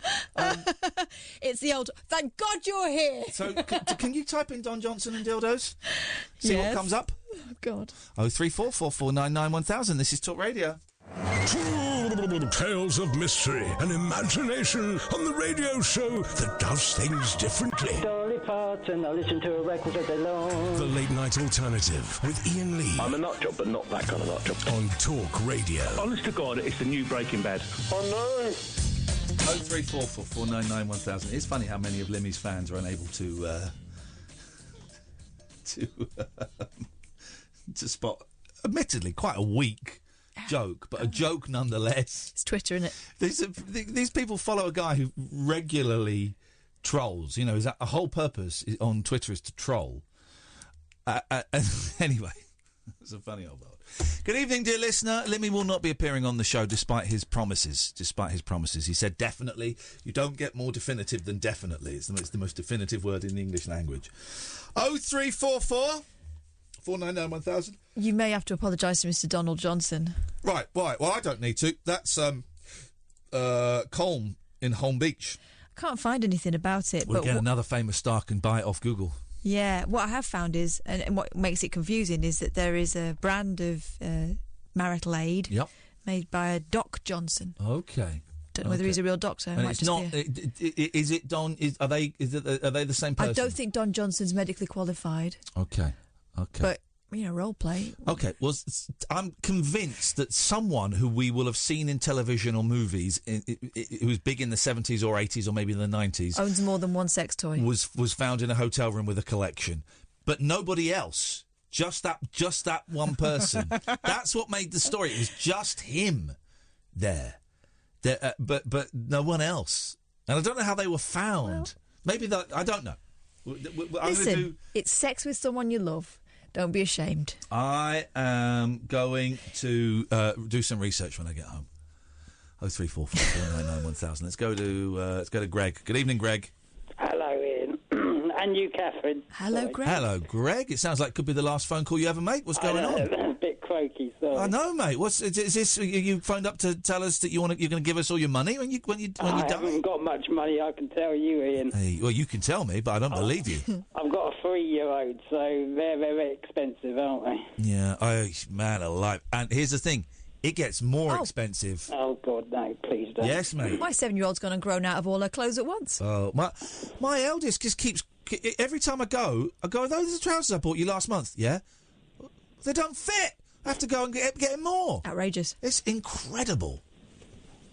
Anyway, Greg, let's forget the kids. Let's talk like adults. What have you got for us? Right, Ian, I've got a book here, if you want it. I think I spoke to you on Twitter over the weekend. Oh, it's Greg Probert! It's me, yes. Bruce Lee! Don't think. Feel. It's like a finger pointing away to the moon. Don't concentrate on the finger. Oh, you will miss all the heavenly glory. This guy doesn't know about Bruce Lee and martial arts movies, then it ain't worth knowing. Mr. Probert, yes, sir. I tell you what, you come straight out of a comic book. Don't you? Oh, bullshit, Mr. Handman. Can you believe I found those Bruce Lee mags and posters at Hammersmith Station? Oh, really? Yeah, there was a little stall there that said Hammersmith Underground Book Swap. Right, there's a dozen books there, 20 books. On the top were these old kung fu magazines, one of which I used to have, two of which I'd never seen before. And I just went, have it. I'll have it. There was nowhere to leave any money. I tweeted them and said, can I make a donation? They never replied. So I tweeted the link and a picture and said, this is at Hammersmith Station to give it a bit of a plug. And I carried them around London all day. They're in the boot of my car. Treasure. Absolute treasure. There used to be a little shop in Soho called a Vintage Magazine and Bookshop. Steady. I don't know if it's still there. Yeah, something like that. Sort of deep in the heart of that sort of territory. There used to be around there as well, because I would see it advertised in the back of Combat magazine, and I went there once. There used to be like a full-on martial arts shop around there where you could go and get posters. They had like a tiny section like Bruce Lee posters and stuff, but it was like mainly weapons. That's where I got all my chucks from. Yeah. Sorry, Catherine, hang on. Sorry, Catherine, what are you laughing at? All your chucks. How many chucks did you have? The bit in Shazam with the kid with the chucks. I know how to use these. Sorry. There used to be a martial arts shop in Carnaby Street. That was it. That was the one I was thinking of in Carnaby Street. And I had 4 sets of chucks, if you must know. I had mini chucks, I had padded chucks, and I had 3 chucks and a wooden chuck. I also had a 3-sectional staff. I also had, is it called hentai? No. What's hentai then? Hentai is that squid porn. Oh, no. It didn't have that. No, I had, what were the sticks that you had? Escrima 6. The ones where it was like like a trident. Like a little trident, 2 little tridents. Okay. What were they called? Tridents, I have no idea. Illegal, probably. Well, they're very pointy. I had shuriken. You know what shuriken Yeah, are, the Catherine? throwing stars. I had throwing stars. I had a butterfly knife. Yeah. This is insane. This is like when I'm 14. Weaponry. Yeah, totally. I was tooled up, and I would go around the streets at night trying to solve crimes. Anyway, sorry, Greg. We're chatting, and you probably haven't got much time left to live. Yeah, not by my croaky voice, no. Go on. And my heart beating, because I'm always very... No. Your heart beating is a good thing. It's meant to do that. Yeah, It's not meant about to do 200 that. beats at a minute. Yeah. I hate telephones, so telephones coupled with live radio... Oh, The radio's the easy bit. I hate telephone. I hate making telephone calls, Yeah. and I had to answer a withheld number today, and I'm always terrified of withheld numbers. And I'm glad I did because it was a social worker trying to boss me around, and I said, "You ain't bossing me around, lady." Anyway, go on, Greg. Right, shut up. What did you want? I got a book. If you want it, I'll send it to you. I've got 2 of them. It's the King of Kung Fu book, Bruce Lee. Mate, I used to have that book. Yeah. I would love that book. I would consider you as a lifelong friend. If that were to not one that I'd want to necessarily hang out. And I would. Here's the thing, Greg. I would hang out with you. I would totally hang out with you. Oh, I would hang out with you any day, mate. Then this is happening. Hang on a minute. I was trying to be clever. I was trying to play. I was going to try and play the King of Kung Fu song by Candy, but I can't find it, so I cannot play it. Oh. Sorry? It's a very disappointing move for everyone. Right, we'll find it and I'll play it at the top of the next hour. I'll tell you a nice song, actually sort of Bruce Lee related. Yeah, go on. Colleen Camp. Will this be the song? Will this be the song I'll be singing tomorrow? Will the cards play the tune that they love? A major to minor. Great song from the movie Game of Death. Well, the 78 version. Okay, all right. Well, we know it. 1972 Is version, there- the proper version, and the 78 Here's the thing. Here's the thing for you, Greg. Yeah. Is there anybody more beautiful, more alluring, more ravishing? Than Katherine? All right, mate, don't be sarcastic. Okay. Than Colleen Camp in Game of Death. Colleen Camp in Game of Death, I'm with you. What an image. The Colleen Camp nowadays, maybe not so much. Oh no! Listen, everyone gets but- old. I like these. I like people when they get old as well as when they were young. Yeah. Goes to Google. Let's have a little look. She's added a few pounds. That's I like. Yeah, it's something to grab hold of. Right. Goodbye, Greg. You sexist pig. I mean, goddamn sexist pig. She has changed a lot, isn't she? I mean, people do change. This is the thing.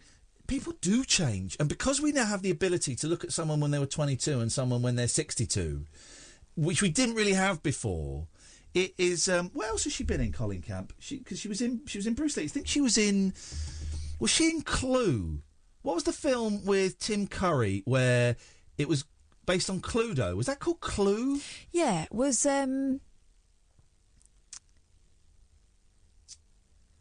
Laurence Olivier in that? Or am I thinking of something else? No, you're thinking of the one he did with Michael Caine, where it was a two-hander. Clue. I don't think Laurence Olivier was in Clue. Let's have a little look at the cast. There were different endings. Tim Curry. Oh wow, what a cast! Tim Curry, Martin Mull, Christopher Lloyd, Michael McKean, Colleen Camp, and as the singing telegram girl, Jane Weedlin. Oh, what's the one I'm thinking of then? That had Christopher Reeve in it. Oh. And Laurence Olivier, I think. Yeah. It's like a play. Yeah. It's like a play, and it starts off as a play, and then I think it ends as a play, and then one of them's dead. Spoiler alert. We don't know what film we're talking about. I don't know. You can Google it. I'll let you. I'll give you permission to use your computer. I don't know what I'm Googling. We Google Christopher Relief as a Freud, and Sir Laurence Olivier. That's what you Google. I think that was called Clue. Oh, I thought it was Michael Caine. I think he might have been in it as well. There were two versions. Oh, Michael Caine and Christopher Reeve were gay lovers. Death Trap. death trap. They were gay lovers in it, weren't they? Yeah. Because I remember watching that and going, Superman? Yeah. Does Lois know? I don't want to speak ill of Christopher Reeve, but he's never made a decent film outside of Superman's 1 and 2. I liked that one he did about... Not the time travelling. Yeah. I did like that one, but I was very young. Yeah. And I did enjoy that. Okay. Jane Seymour was in that, wasn't she? Yeah, beautiful Jane Seymour. Yeah. Beautiful Christopher Reeve, very handsome man. But I don't think he ever made a decent... I could be wrong. Happy to be proved wrong on that. That was kind of around my awakening to... I used to like very sort of pretty men. Him, the Thornbirds, that was a big awakening for me. Yeah, Richard Chambers, that was important for a lot of people. Dr. Kildare. Goodness me. Do you ever see him, Dr. Kildare, in Shogun? Yes. The only bit I remember... I watched it when I was like 9. My dad spent ages reading the book. It was always in the toilet, this thick book, James Clavell, Shogun. Mm-hmm. And it was set in feudal Japan. And the only bit It was a bit sexy, wasn't it? I don't remember. I remember you saw a Japanese lady's bum. Yeah, didn't they get in the bath together? Yeah, but the only bit I remember, because he didn't want to have a bath, because British people or Americans or whatever he was didn't bathe then, but the Japanese bathed all the time. They were always bathing. But I remember that. But the bit I remember is he'd offended a Japanese warlord.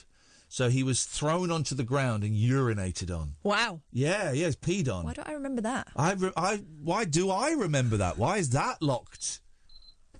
Oh, time for me to go to the toilet. Speaking of which. There we go. Thank you, Katherine. I'll let you... What time's out? No, you carry on. Well, you go and sit there and you do it. That's my pee break, which you very kindly allow me to have. So thank you, buddy. I meant it in very rough terms. He has to be literal about these things, but that is the way he is, I'm afraid. You know this. You knew as soon as I said half an hour, he would be putting the timer on, which ticks for no apparent reason, and doing that because he thinks he's like a tomcat right now. His weeing is in defiance of me. Well, let him have his moment. Because while he's away, what we can have is a little bit of, I don't know, just a bit of non-shouty relaxation where no one's being harassed on Twitter because they're a Scottish comedian who haven't come into the studio. I don't mind. Limmy can do what he wants. I'm not getting involved in any of that. I'm not going to shout at anyone. I'm not even going to answer the phone. Let's just sit with each other and enjoy the moment. I don't know about you. It's been a strange day for me because I've been on my own all day. I was quite looking forward to having someone to chat to. Now he's gone out.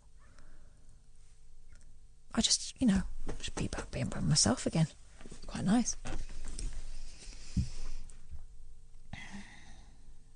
News is coming up. I might make a cup of coffee, but I don't think I want to make him a cup of coffee now.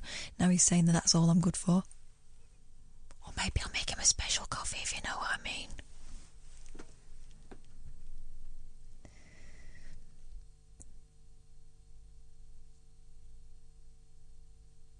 Or maybe I'll make him a cup of tea. And put the tea bag in with the milk. And let him see just how truly disgusting and perverted that is as an idea. I mean, these are my plans. These are the musings, the workings of my head, and I'm glad I've been able to share them with you. Damo's ringing, but I know exactly what Damo's going to say.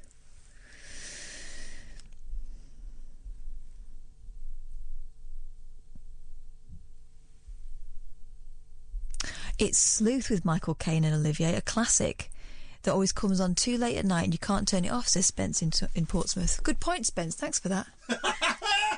You sound so sarcastic. Good point, Spence. Thanks for that, mate.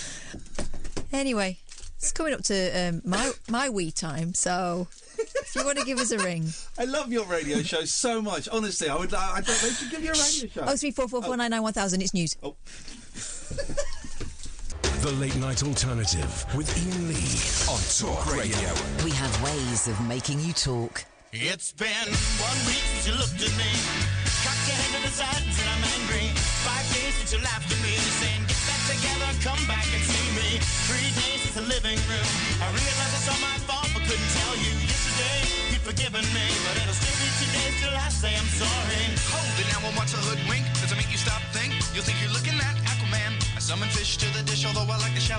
to sushi cause it's never touched a frying pan. Hot like wasabi when I bust rhymes. Big like Leanne rhymes because I'm all about value. Bert Camper's got the mad hits. You try to match wits, you try to hold me but I bust through. Gonna make a break and take a bake out like a stinking egg and shake out like vanilla. It's the finest of the flavors. Gonna see the show cause then you'll know the vertigo is gonna go cause it's so dangerous you'll have to sign a waiver.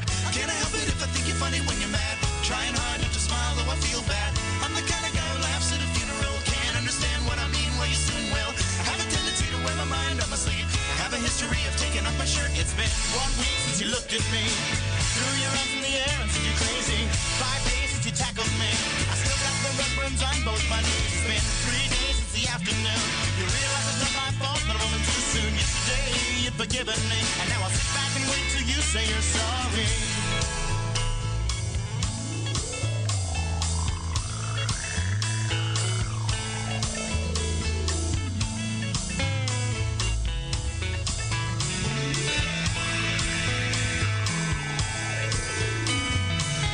China, the Chinese chicken. You have a drumstick and your brain stops sticking. Watching X-Files with no lights on, with all our Masons. I hope the smoking man's in this one like Harrison Ford. I'm getting frantic, like Stingham Tantric, like Stinker's guaranteed to satisfy. Like Kurosawa, I make mad films. Okay, I don't make films, but if I did, they'd have a samurai. Gonna get a set of better clubs, gonna find the kind with tiny nubs, so my irons are always flying off the backswing. Gonna get into my Sailor Moon, cause that cartoonist got the boom anime babes that make me think the wrong thing. How can I help it if I think you're funny when you're mad? Trying hard not to smile, though I feel bad. I'm the kind of guy who laughs at a funeral. Can't understand what I mean, you soon will. I have a tendency to wear my mind on my sleeve. I have a history of losing my shirt. It's been 1 week since you looked at me. Dropped your arms to the sides and said I'm sorry. 5 days since I laughed at you and said you just did just what I thought you were gonna do. 3 days since the living room. We realized we're both to blame, but what did we do? Yesterday, you just smiled at me, cause it'll still be 2 days till we say we're sorry. It'll still be 2 days till we say we're sorry. It'll still be 2 days till we say we're sorry. Touch my stadium, home on the Robbie. Here we go. Oh God, that was loud. What happened to me there? What happened to me there? Suddenly, was that you? Did you whack it up for Kath? Kath's soft voice required it to be whacked up. Good evening, dear listener. Late night alternative. Iain Lee, Katherine Boyle. It's you. I'm Katherine Boyle with the soft voice. And I'm Iain Lee with the loud voice. We just had chocolate, so going to be a little bit hyper. Although this is a fact. There is no scientific evidence to prove. You dirty mare. She's just pouring the boost crumbs into her mouth and they've gone right down her top. There is no scientific evidence to prove that sugar rushes exist. Oh, I know. There's no I've heard evidence. about that. There's no evidence. It's a myth. The sugar rush is a myth. So, what happens to our children? Well, they were mental before, is that? They just get energy from food. They get energy from food and pop. There's no evidence, scientific evidence, that backs up the theory of the sugar rush. It does not exist. Well. Does not exist at all. So next time it's happening, just say to yourself, this does not exist. Well, I don't think it does exist. I don't think it does happen. I think it's just that they are tired. You give them food. I bet if you gave like a kid a Mars bar or what we used to have in the olden days, a sugar sandwich. If you gave one kid a sugar sandwich, another kid a cheese sandwich, they'd both be nuts. They'd both be nuts because they got food. I suppose that the epitome of the sugar rush perception is at a kid's party, and they're exciting things. Yeah, they are great fun to be at. It's the late night alternative. It's a little bit quiet on the phone tonight, but it's kind of the first day back after the bank holiday, after the Easter holiday, and that's just kind of the way it goes sometimes. It's just the way it goes. I'm cool with that. Yeah. 0344 499 1000 is the telephone number if you want to give us a call. You'd be very welcome to. Katherine, what have you got for us this evening? I was behind a car today driving in, and it had a sticker in the back saying "Couples for Christ." What's that? What's that, gang? Couples for Christ. I meant to Google it. I'm going to do it now. Okay, so you haven't got anything. Yeah, so I've got loads. I just thought that was an I've interesting thrown movie. to you for a talkie point. And you've gone off in your corner to do some homework. No, it's an international Catholic lay ecclesial Can I movement make a suggestion? Try and finish at least one of those words. whose goal is to renew and strengthen Christian values. Okay. Nice. So it's a club. Excellent. Hang on a second. Damo, we don't allow double bubble, yet let alone triple bubble. So maybe try again later in the week.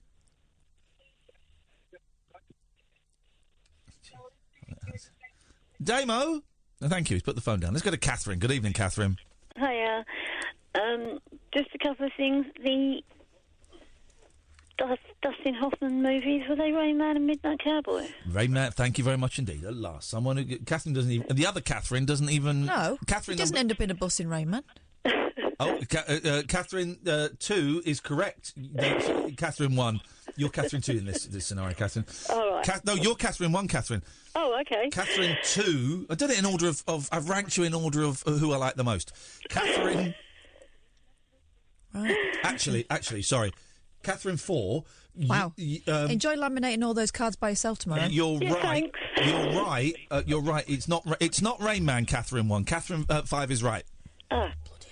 But it is The Graduate. Yes. And Midnight Cowboy. And both of those endings of the films in the back of the bus. Yeah. He don't look well in either of them, does he? No, he doesn't really. One of them is dead. In Midnight Cowboy, yeah. Midnight Cowboy, that's it! Oh, did she not? Did she? I'm so confused. Yeah. It's Midnight Cowboy and The Graduate. She said Rain Man. Hang on a minute. I did. I said Rain Man. But did you mean Midnight Cowboy? Yes. She said Midnight Cowboy. She just didn't say The Graduate. She said Midnight Rain Man. Cowboy. I didn't say The Graduate. Right, so this is Catherine 3 and Catherine 7 now. Yeah. So what? Right, let's start again. Let's go to Catherine. Catherine, what have you got for us? Turn your radio off, you muppet. That's why everyone's getting confused, because we're hearing 7 seconds ago. I'm not confused. You will be. Can you hear now perfectly clear? I can hear now perfectly clear, yes. Right, So let's go to Catherine. Catherine, what have you got for us? Midnight Cowboy and The Graduate. You're absolutely correct. That's in response to the quiz we were running. What two Dustin Hoffman films? And he should make it his trademark that every film he does ends with him slumped in the back of a bus looking unhappy with what's just happened over the previous 2 hours. Tootsie? Yeah. Yeah, Tootsie's leaving LA. Yeah. Mr. Megorium? Oh, definitely. I don't think it's pronounced Megorium. Yes, it is. It is. Mm-hmm. I've not seen I that like film. that film. It was good. I've not seen that film. Mhm. That looks terrible. No, it's great. The other thing you were talking about, the sort of the one I couldn't think of that Catherine came up with was the Sleuth one, right, with Michael Caine and Sir Laurence Olivier. Right. And then you came up with Clue and Death Trap, Catherine found. Right. But there's also Murder by Death. We've talked about Murder by Death before. What a movie! That's a great. What a movie! A little bit. It's got Peter Falk as a Columbo style detective, sort of a 50s detective. It's got Peter Sellers as Charlie Chan. Oh no, he doesn't. He does. Yeah, he does. He does a great Charlie Chan. Yes, great. You got David Niven. David Niven is like a Bond type thing, and they all get invited. It's one of those ones. They all get invited to a house, and then people get bumped off one by one. It's a great film. I really like David Niven. Yeah. Have you read Moon's a Balloon? Yeah, and Bring on the Empty Horses. That one wasn't quite so good. But Moon's a Balloon is the in fact, you know what? I've not read it for years. The best autobiography ever. The story. I suspect both Catherines, a lot of those stories are exaggerated, if not completely made up. The one about getting frostbite in his dick and he has to ski down a mountain and run into a hotel, orders a whiskey and gets his old fella out at the bar and puts it in the whiskey. I don't know. Does it matter? No, it doesn't matter. Makes good reading. Makes great reading. I remember a great film of his I saw. I actually gets terrible reviews. I saw it as a kid called Paper Tiger, one of his last films. Oh, I love that. Yeah, one of his last films. He's very old. Yeah. And he's like a sort of with Hayley Mills. Was it Hayley Mills? I don't know if I can't remember. Could be. All I remember is he plays like a sort of guardian to this rich Chinese kid, and he tells them that he's a big hero and stuff, and he fought in the war. Oh, yeah, and actually, he's a coward and a liar. And then they get kidnapped or something like that. Paper Tiger. It's a wonderful film. Yeah. I really like that. Yeah. Of course, the greatest David Niven film, and I love it. I remember seeing it when I was about 8. and it blew my mind. I can't remember what it's called. Matter of Life and Death. A Matter of Life Oh, I and love Death. that. stairway that goes up to heaven. What a Yeah. movie. Yeah, he's got to justify his life. I want to see that. I've never seen it on the big screen. I would love to see that on the big screen. Oh, yeah, what a so would I. film. Yeah, I saw it Wow. on DVD, but then I don't think... Well, there's quite a lot that I've got on DVD. I've got about 1,400 movies. And you've never watched most of them, have you? Well, no, I have. Oh, Watched have you? all of them. You've Yeah. done it. All right. Well, Yeah. okay. fair Didn't play. they kind of remake A Matter of Life and Death with Warren Beatty as a footballer? No. Yes, they did. No. I said kind of. No, I said kind no, of. they didn't. No, they made... It was... But yes, you're right. There No, was she's a not. Warren No, Beatty no, one. Catherine. Catherine too. No, there She's- was a Warren Beatty No, one where no. he died. No, there was. It was not a remake of A Matter of Life. No, I didn't. I said kind of. No, they didn't. No, they didn't. It was a similar premise. It wasn't, actually. In that he died and had to go back. Nope. Incorrect. Oh, bloody hell. You're thinking of... Oh, man, you can never play that bloody... It is you. Heaven Can Wait. Heaven Can Wait. Which was a remake of a 1940s movie. With Robert Donat. I think so, called something like Waiting for Mr. Jones or something. Waiting for Mr. Jones or something. So, Catherine 7, you are wrong. Iain 1, you're right. As always, goal. And Catherine 2, I think you're a great gal. Anything else, Catherine? No, sorry. I could pick... Sorry, you've got me on my pet subject, films. Sorry. I love it. Oh, so don't apologise. It's great. I'm desperately trying to think what the film that it was based on was called. But here's something. You know when kids talk about like they're talking about playing with their invisible friends, and they go, "It's an old man that comes in my bedroom," and then they Google it, and an old man died, hanged himself, unfortunately, right? Well, this happened to me, right? Sort of, but not quite. Catherine 8, are you okay? Catherine 9's giving me very evil looks. Catherine 10, what's wrong? Catherine 15, talk to me. So when we were a kid, right, we had Betamax. There weren't many films for Betamax. No. There was a tiny little corner. One of them was That Darn Cat, and the other one was Heaven Can Wait, and a load of Bruce Lee movies. Yes. And we got Heaven Can Wait, right? And I said to my parents, I've seen this. Now, this is at an age, like 8 years old, when your parents know every movie you've ever seen. They said, no, you haven't. I said, yeah, I've seen this. I've seen this film. You know, you've not seen it, Iain. You can't say... So, yeah, I've seen it. And I told them exactly what happened in that movie, and I'd never seen that movie before. Well, maybe in a previous life you'd seen it.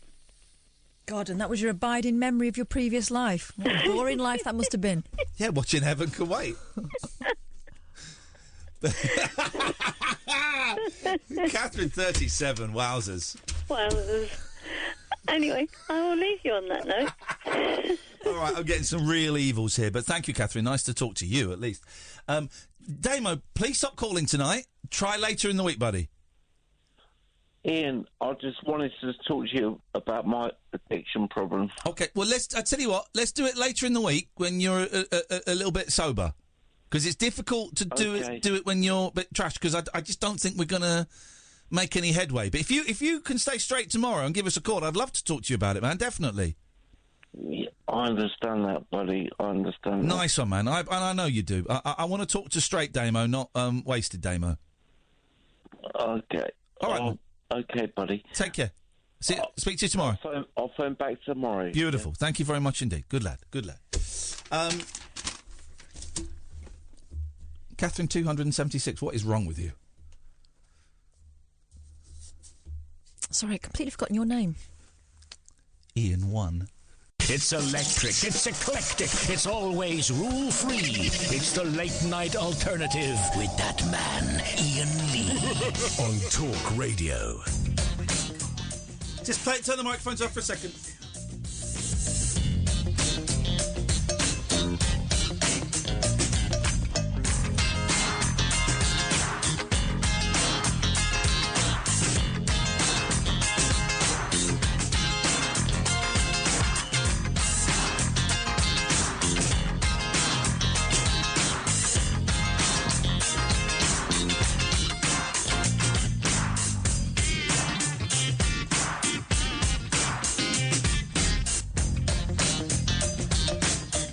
Martin, Limmy is a liar. Limmy just tweeted he never said he wouldn't come on the show. Watch this video, please, and then tell me who is the liar. I rest my case. He's a scumbag. He's an absolute scumbag. 0344 499 1000 is the telephone number. If you want to give us a call. Katherine, what have you got for us? All right, here we go. Yep. Mum's fury at discovering son 4 co-sleeps with her ex and his new girlfriend. Tricky subject. Co-sleeping is a sort of parenting topic, says the Mirror, which few mums and dads sit on the fence about. For every parent who says it saved their sanity or was bonding, you'll have another who's staunchly against the practice. Given the topic's divisiveness, how would you feel if you discovered your young child was co-sleeping with his dad and his dad's new partner whenever he stayed with them? Oh, no. I mean, getting into the bed if the kid's had a nightmare or whatever, when there is another bed available, different. Yep. Standard practice co-sleeping. Ooh. No, that's not good. So anyway, this is something you'll be astounded to know that has caused quite the stir on Mumsnet. The mum's describing herself as being absolutely livid. She explained, he split 2 years ago. It was my decision. And we have a 4-year-old son that he has every other weekend. I've just found out that not only is he still not mentioned her to me, but my son has in fact met her several times and they all sleep in Daddy's bed. That's not good Ooh, news. Now here's the thing. I don't know this woman. All I know is she's about 21 years old and lives with her parents. Well, that's really weird then. What appears to anger her most is the fact her ex has not told her about his new partner. Yeah, I think that's probably a factor. She adds, he definitely should have told me before introducing my son to her, let alone have them all sleeping in the same bed. In response to not being told about the new girlfriend, many mums pointed out that this should be seen as a courtesy and not a right. Yes. As for the bed sharing, F that! Don't let him go there till it stops, read one particularly blunt response. Another mum pointed out, I highly doubt it would be okay if it was the other way round, or if you had a daughter sleeping in the same bed as your new boyfriend. How old's the kid? I mean, it's almost 4. irrelevant. You just say, look, I don't mind the boy getting in bed with you, of course not, but I don't want him sleeping with your partner. That feels inappropriate, and if I find out it's happening again, I'm going to stop it. That's what you do. Yeah. But then again, saying that, we know that when you split up with people, it can sometimes... quite often part of the reason you split up with someone is because you can't have those kind of discussions, conversations with each other. I mean, I don't expect the partner feels completely jazzed about the idea either. That's going to be weird, isn't it? You're 21-year-old with a divorced guy. The kid's getting in bed. I guess the thing is naughty time. But also, as a standard, not just as I had a nightmare, I feel like I want to cuddle my dad. It's everybody in. Agreeing, one other mum said, is this completely inappropriate, and in my opinion, some random girlfriend or boyfriend of a parent should not be sharing a bed with someone else's kid. Well, I miss sleeping with my kids. I miss it. When the boys stay at mine, the youngest's bedroom is in the loft conversion, the attic room, but he's too scared to sleep up there, so he's not slept up there. So they often, the eldest has got like a sort of double bed, so they sleep in there. And quite often they're still a bit scared in my house. They've only been over 5 times maybe, and it's a bit scary, and it's out in the country, and it makes noises, and the cats creep about, and they both say, "Can we sleep in your bed?" And I go, "No." I kind of made a thing of saying no. I'd love them to sleep in, but I say no, and I know that at some point in about 4 o'clock in the middle of the morning, my youngest will wake up and will come and jump in bed with me, which I'm cool with. And when my eldest wakes up in the morning, he'll come and jump in. But you don't want to make it the standard starting point. No. And I know, I mean, my eldest is 9, 6 months, a year, a couple of years. He won't want to get in bed with me. And that'll be sad, but that's all part of the progression. But I love it. In the morning, the bed, I'm still kind of like waking up, and they've got my phone and they're playing games or they're watching YouTube videos. And then when it gets too noisy for me, I say, right, come on, we're going to go downstairs and go and feed the girls. And that's that. But sharing a kid with your bed, without your 21-year-old girlfriend in as well, that's one of the great joys. I remember we did have trouble with the eldest going to sleep and stuff, and we got like one of those sleep trainers. You know, it was the same sleep trainer. She was brilliant, actually, but we didn't see it through. So we did it and it worked, where she teaches you how to make your kids sleep in their own bed. Right. Because the eldest was really struggling.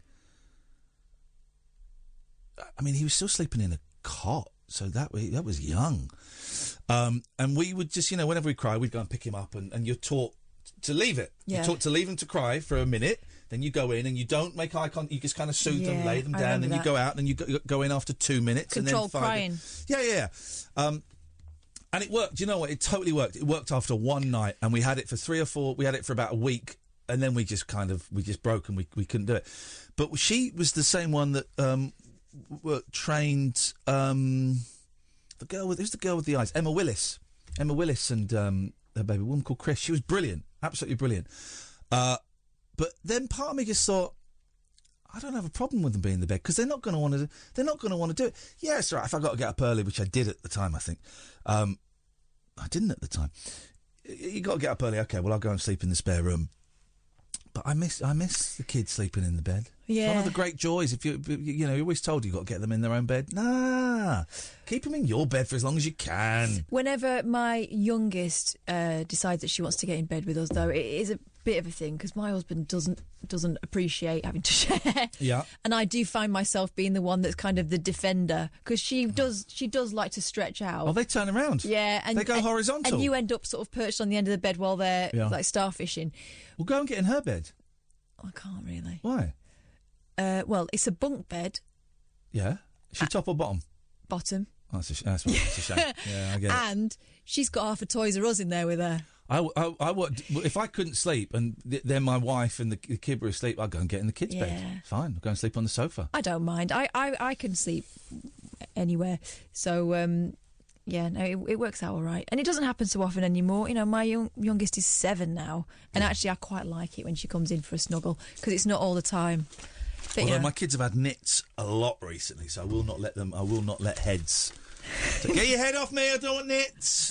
That's going to screw them up at some point. A lot of nits going on. A lot of nits. I bought a new knit comb about 2 months ago. It's got a hoover attached to it.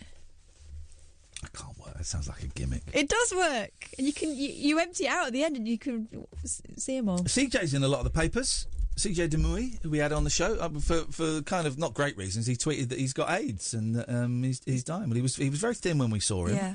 Did look a little bit frail. He said he's known for about 30 years. Yeah. Poor bloke. I like CJ a lot. He's a slight oddball, but then good. That's what makes the world. We're slight oddballs,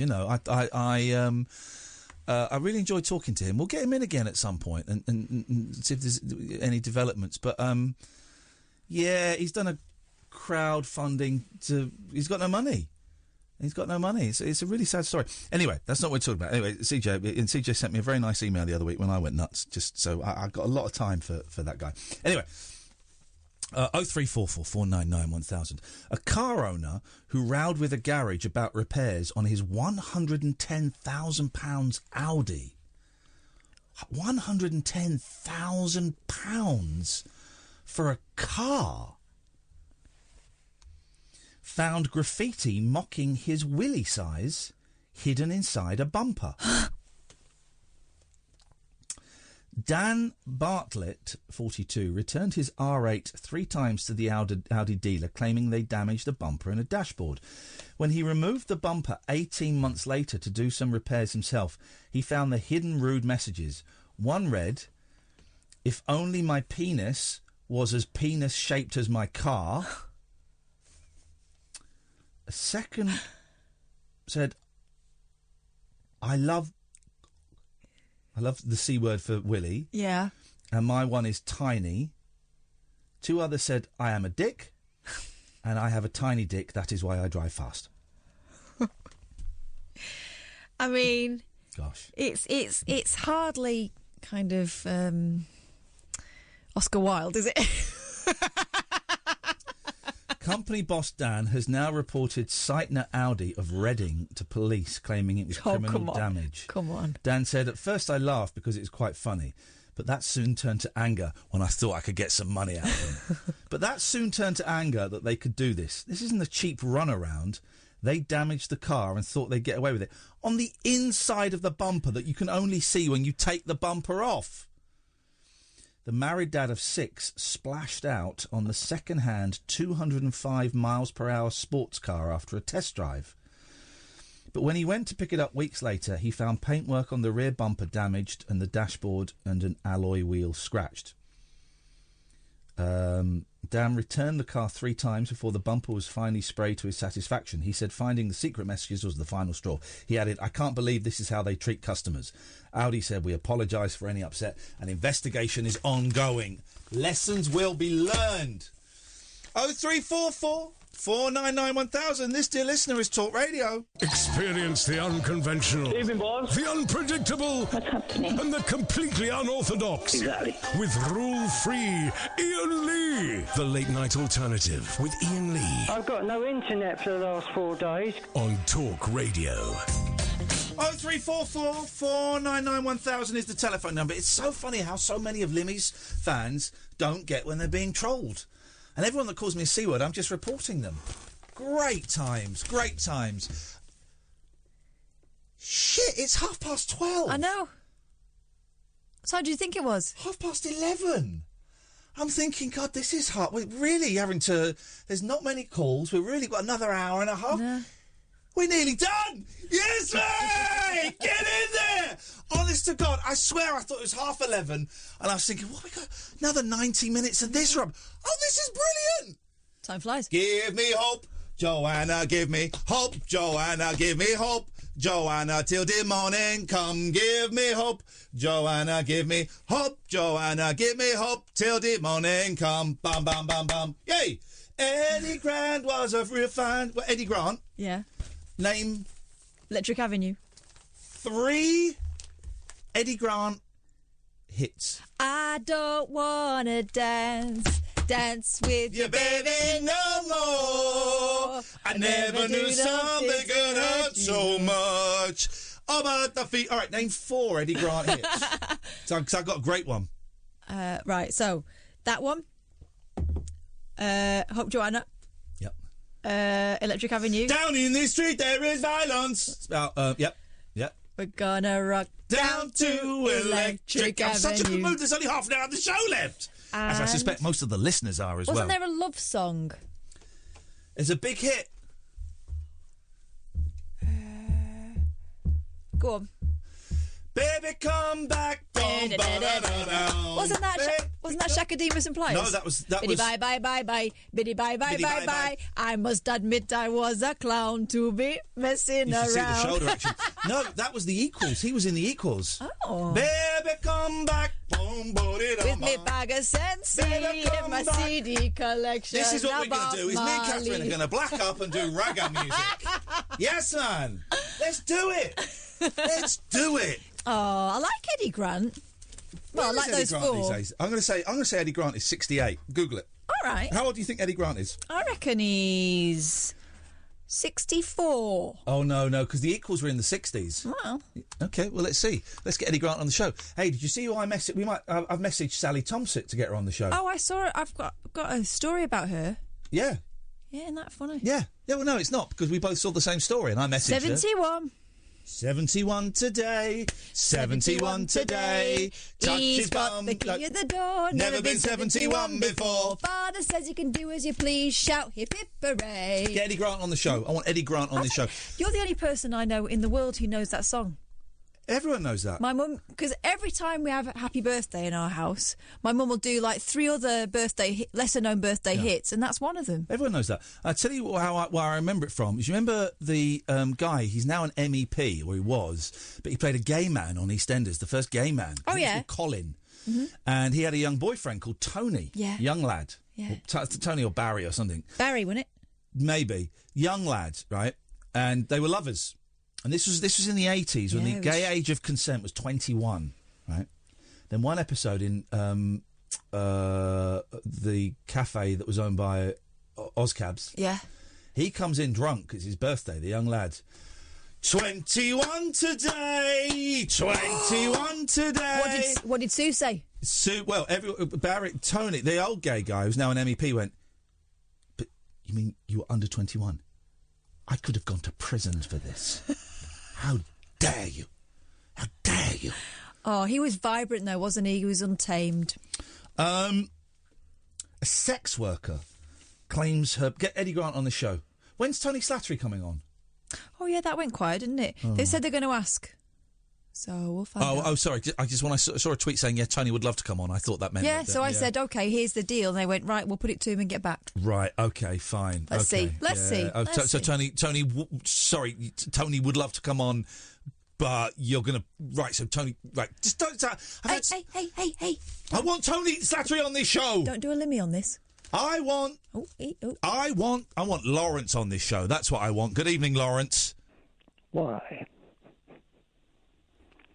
Oh, got very quiet. Well, I was waiting for you to say something. A big old build-up. I said, why? A big old build-up, and then we... All right, OK. Greetings and salutations. Greetings. Yes, you forgot Living on the Front Line by Eddie Grant. Sing it to me. I'm not going to sing it. What do you think I am? Living on the front line. Oh, mama, you've got me living on the front line. Lawrence, that went very quickly from 0 to 60. Praga. I'm not going to sing, but please step aside. Step aside. This is my moment to shine. I liked Eddie Grant. Yes, he's quite a keen cricket fan. Oh, yes. That rings a bell, actually. I can imagine him in cricket whites. And I don't know why that image is so striking. I do remember, actually, performing that very song, in fact, Living on the Front Line. Okay. With the dreadlocks, and he was in white, actually. Yeah. Some sort of maybe that's it then. Maybe that's it. I don't know. That's it again, yeah. With the pop stars these days... Oh. Lawrence, they just don't cut it, do they? They just don't cut it.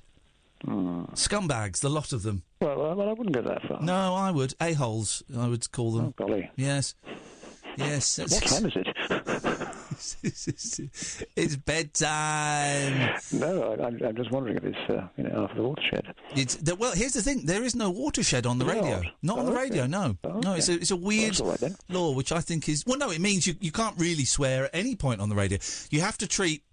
It's weird. You have to treat 12:36 at night as you would treat 12:36 at lunchtime.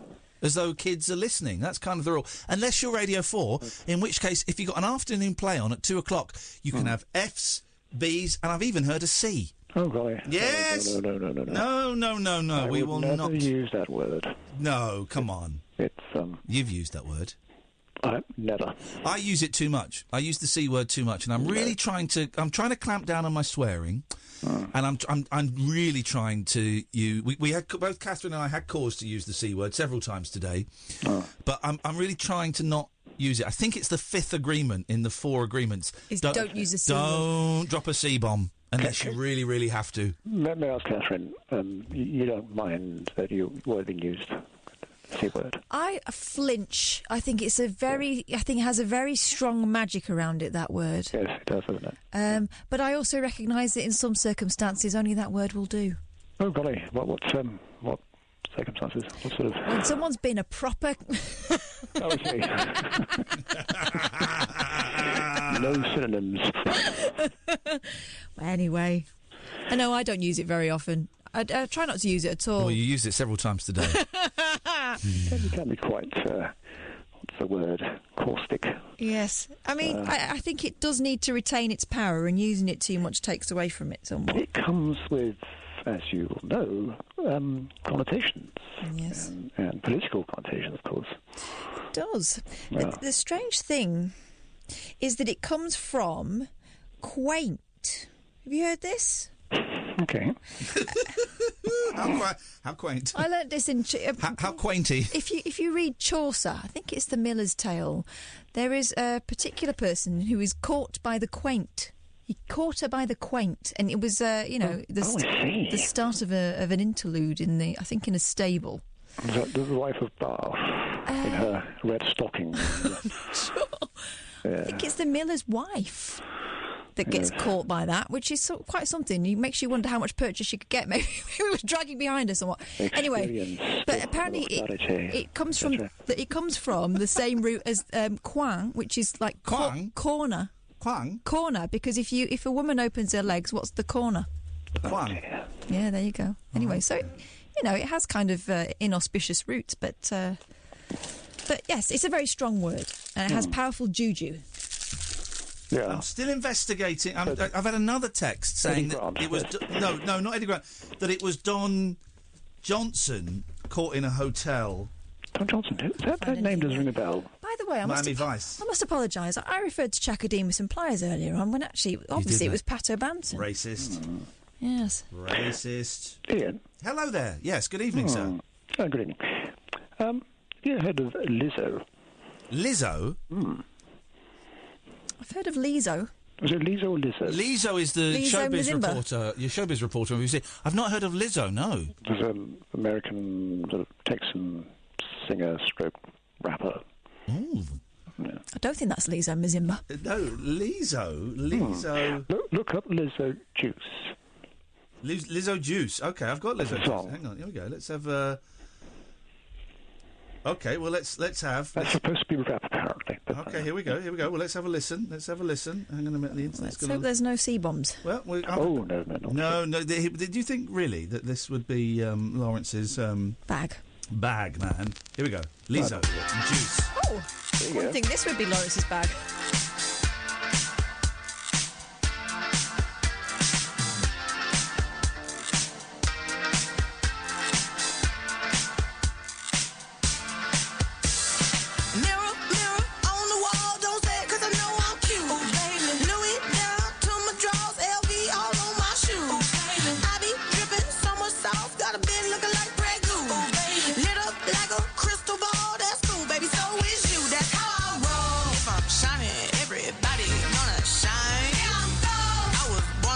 Don't even gotta try. I like shot a nigga better over time.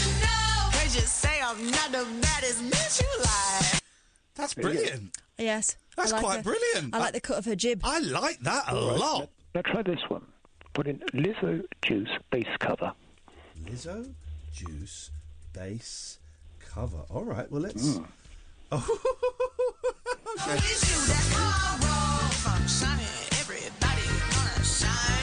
It's a guy with long hair. Slapping the bass.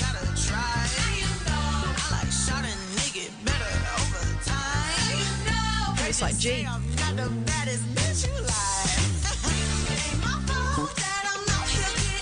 This guy can play the bass. As someone who's fingered a few basses in their time, that guy can play. Yes. Thank you for that, Lawrence. You're welcome. You're welcome, sir. He's a little bag of surprises, isn't he? Stay there. You'll come to us next. 0344 499 1000. This is Talk Radio. The late night alternative with that man, Iain Lee. There's no strangers here, just friends you haven't stalked on Facebook yet. Have never sent my picture to anyone who didn't request it. The Late Night Alternative with Iain Lee on Talk Radio. Yes. Okay, let's go to Dave. Good evening, Dave. Hi. Hi there. What can we do for you this evening, Dave? I'd just like to say a great show on that, and you gave us new memories back when you were starting singing Eddie Grant songs and that. Of all the things to pick up on, were you a big fan of Mr. Grant? I was, yeah. He was good, wasn't he? He was. I think he was around about 1981, which was sort of before I was into pop. But I remember seeing him on the television. Obviously, a very striking man. You didn't really see many kind of black pop stars, on top of the pops. Long really, dreadlocks, long dreads. Very handsome man as well. He stuck in my memory. But ever seen him live, Dave? Ever met him? Ever had a fist fight with him? No, I haven't. But my mate's dad, he had his own version of Electric Avenue or not. Uh-oh. Was it rude? No, it wasn't. Okay. Well, can we hear it? What do you mean he had his own lyrics to it? Yeah, he had his own lyrics to it. Here we go. Let's hear it, man. He used to sing, "We're going to rock down to the electric company, 'cause when I get the bill, it keeps on getting higher." Flipping it. That's some scan there. Wow. That would learn. Do you remember when you used to have to go to the electricity board and the gas board in Slough, right? Yeah. The electricity board and the gas board, they might have been in the same place, I'm not sure. But maybe they were. You had to go to the shop to pay the bill. You had to go to the gas board to pay the bill, and they sold like cookers and stuff, British Gas. Yeah. But you had to go in. I remember my mum going in to pay the bill. I vaguely remember that. In the Queensmere Shopping Centre in Slough. And the rates. Strange times. And renting tellies from Rumbelows. Renting tellies from Rumbelows. I was renting a telly and a video recorder as late as 1997. 1997 in a shared house, and it peed me off. I was responsible for it, and I had to go down to Rumbelows and pay it every month. And I had a TV and video in my room. I didn't get no one else. I had to chase everyone up for the money, and I went, do you know what? I've had enough. I'm taking it back, and I took it back because they wouldn't give me the money, Dave. You don't see a TV shop in the town now, do you? No. There's none of that. Well, the high street, as we know, is dead. Thanks to, what's his name? Jeff Bros from Amazon. Jeff Bros? What's his name? Bezos. Bezos Bros, that's it, from Amazon. And is a bit on the side. I like to talk about it, but I think it's disgusting what he did to his missus. I do still go in that well-known music shop like... Our price? HMV. HMV. Is there an HMV near you? Yeah, Is it any good now? Because the HMV used to be, listen to me, I'm an old fart. 20 years ago, you could spend a day in HMV. Now, you spend 5 minutes. It's like the one on Oxford Street. It's like a tourist shop. It might not even be there. They might have closed them both down now, actually, I think. Is it any good? Yeah, it's really good. Yeah. All right. Nice one, Dave. Well, you go and buy some Eddie Grant, and then you rock down... I've been buying loads of DVDs. My bedroom's full of them. Yes, mate. What was the last DVD you bought? I've been buying some horror films. Ooh. Saw 7? Or did you watch them all? I've been buying the one called The Doll in the Attic. What the hell? That sounds terrifying, man. What's that about, then? Katherine. It's a bit like Chucky and that. Here's the thing, right, Dave? You're an adult, right? Do you still get scared? I can't remember the last time I was actually properly scared by a movie. I jump, but I've not been scared like I was when I was a kid. Tell you one that really freaked me out when I was babysitting, and so I would have been about 19 or something. Yeah. Fire Walk With Me. Oh, come on. But that was just weird. That was just so weird. It gave me the creeps. Okay. I was alone in the house when all my family went on holiday, like apart from me. And I watched Stephen King's It, and that really scared us. Blimey. Which one, the old one or the new one? The old one. Yeah, okay. All right, well, that's okay. Dave, we've not spoken before, have we, Dave? I'm a first-time caller. Oh, hang on. Stay there. Oh, no, the car's in the boot. The bell's in the car. Ding. Ding. Dave, nice to talk to you, man. I look forward to the second call. See ya. Cheers, mate. What a nice guy. We get the nicest callers. We've got some a-hole listeners, but we've got the nicest... We have. But, yeah, sure, go on, why not? We'll wait for... Oh, I was doing this. We'll do this, then we'll take to the next call. And we've got Paul Ross at one, then we're done. A sex worker claims her business is ruined after O2 wiped her phone of X-rated videos and pictures she flogs for £300 a time. Wow. Ashley Evans, 26, says more than 2,000 images and 380 private films were deleted. Meaning films of her private. Her contact list and number also vanished, leaving her with no way to get in touch with regular clients. The ex-hospital worker said, here's the thing, and I know this from experience, you've got to back your phone up. You're taking your phone in the shop, you've got to back it up. You've got to back it up. I don't really care if I lose all my data. You've got to back it up. If that's your business tool, look after it. And I'm sure some of her videos were of her being backed up. So back and those her up. Business tool. There we go. She said, the ex-hospital worker said, my livelihood has literally been wiped out. I have clients who I have built up discreet relationships with for years, and we can't get in contact. The worst part is the videos and pictures. I sell the videos for hundreds. Who sells believe it. Who sells porno videos made on telephones for hundreds when porno is free? There's some subscription things. You got to pay a few quid and stuff. No one's selling porno videos made on phones for hundreds. Unless they're bespoke. I'm guessing they're bespoke. I sell the videos for hundreds and many involve other people. I can't recreate that stuff. The dominatrix said her collection was wiped when staff at an O2 store in Bishop Stortford transferred data from her old handset to a new one. She added, those videos took a lot of time and effort, and now I have to do it all over again. I don't believe a word of that story. Do not believe a word of that story. Let's go to Pablo. Good evening, Pablo.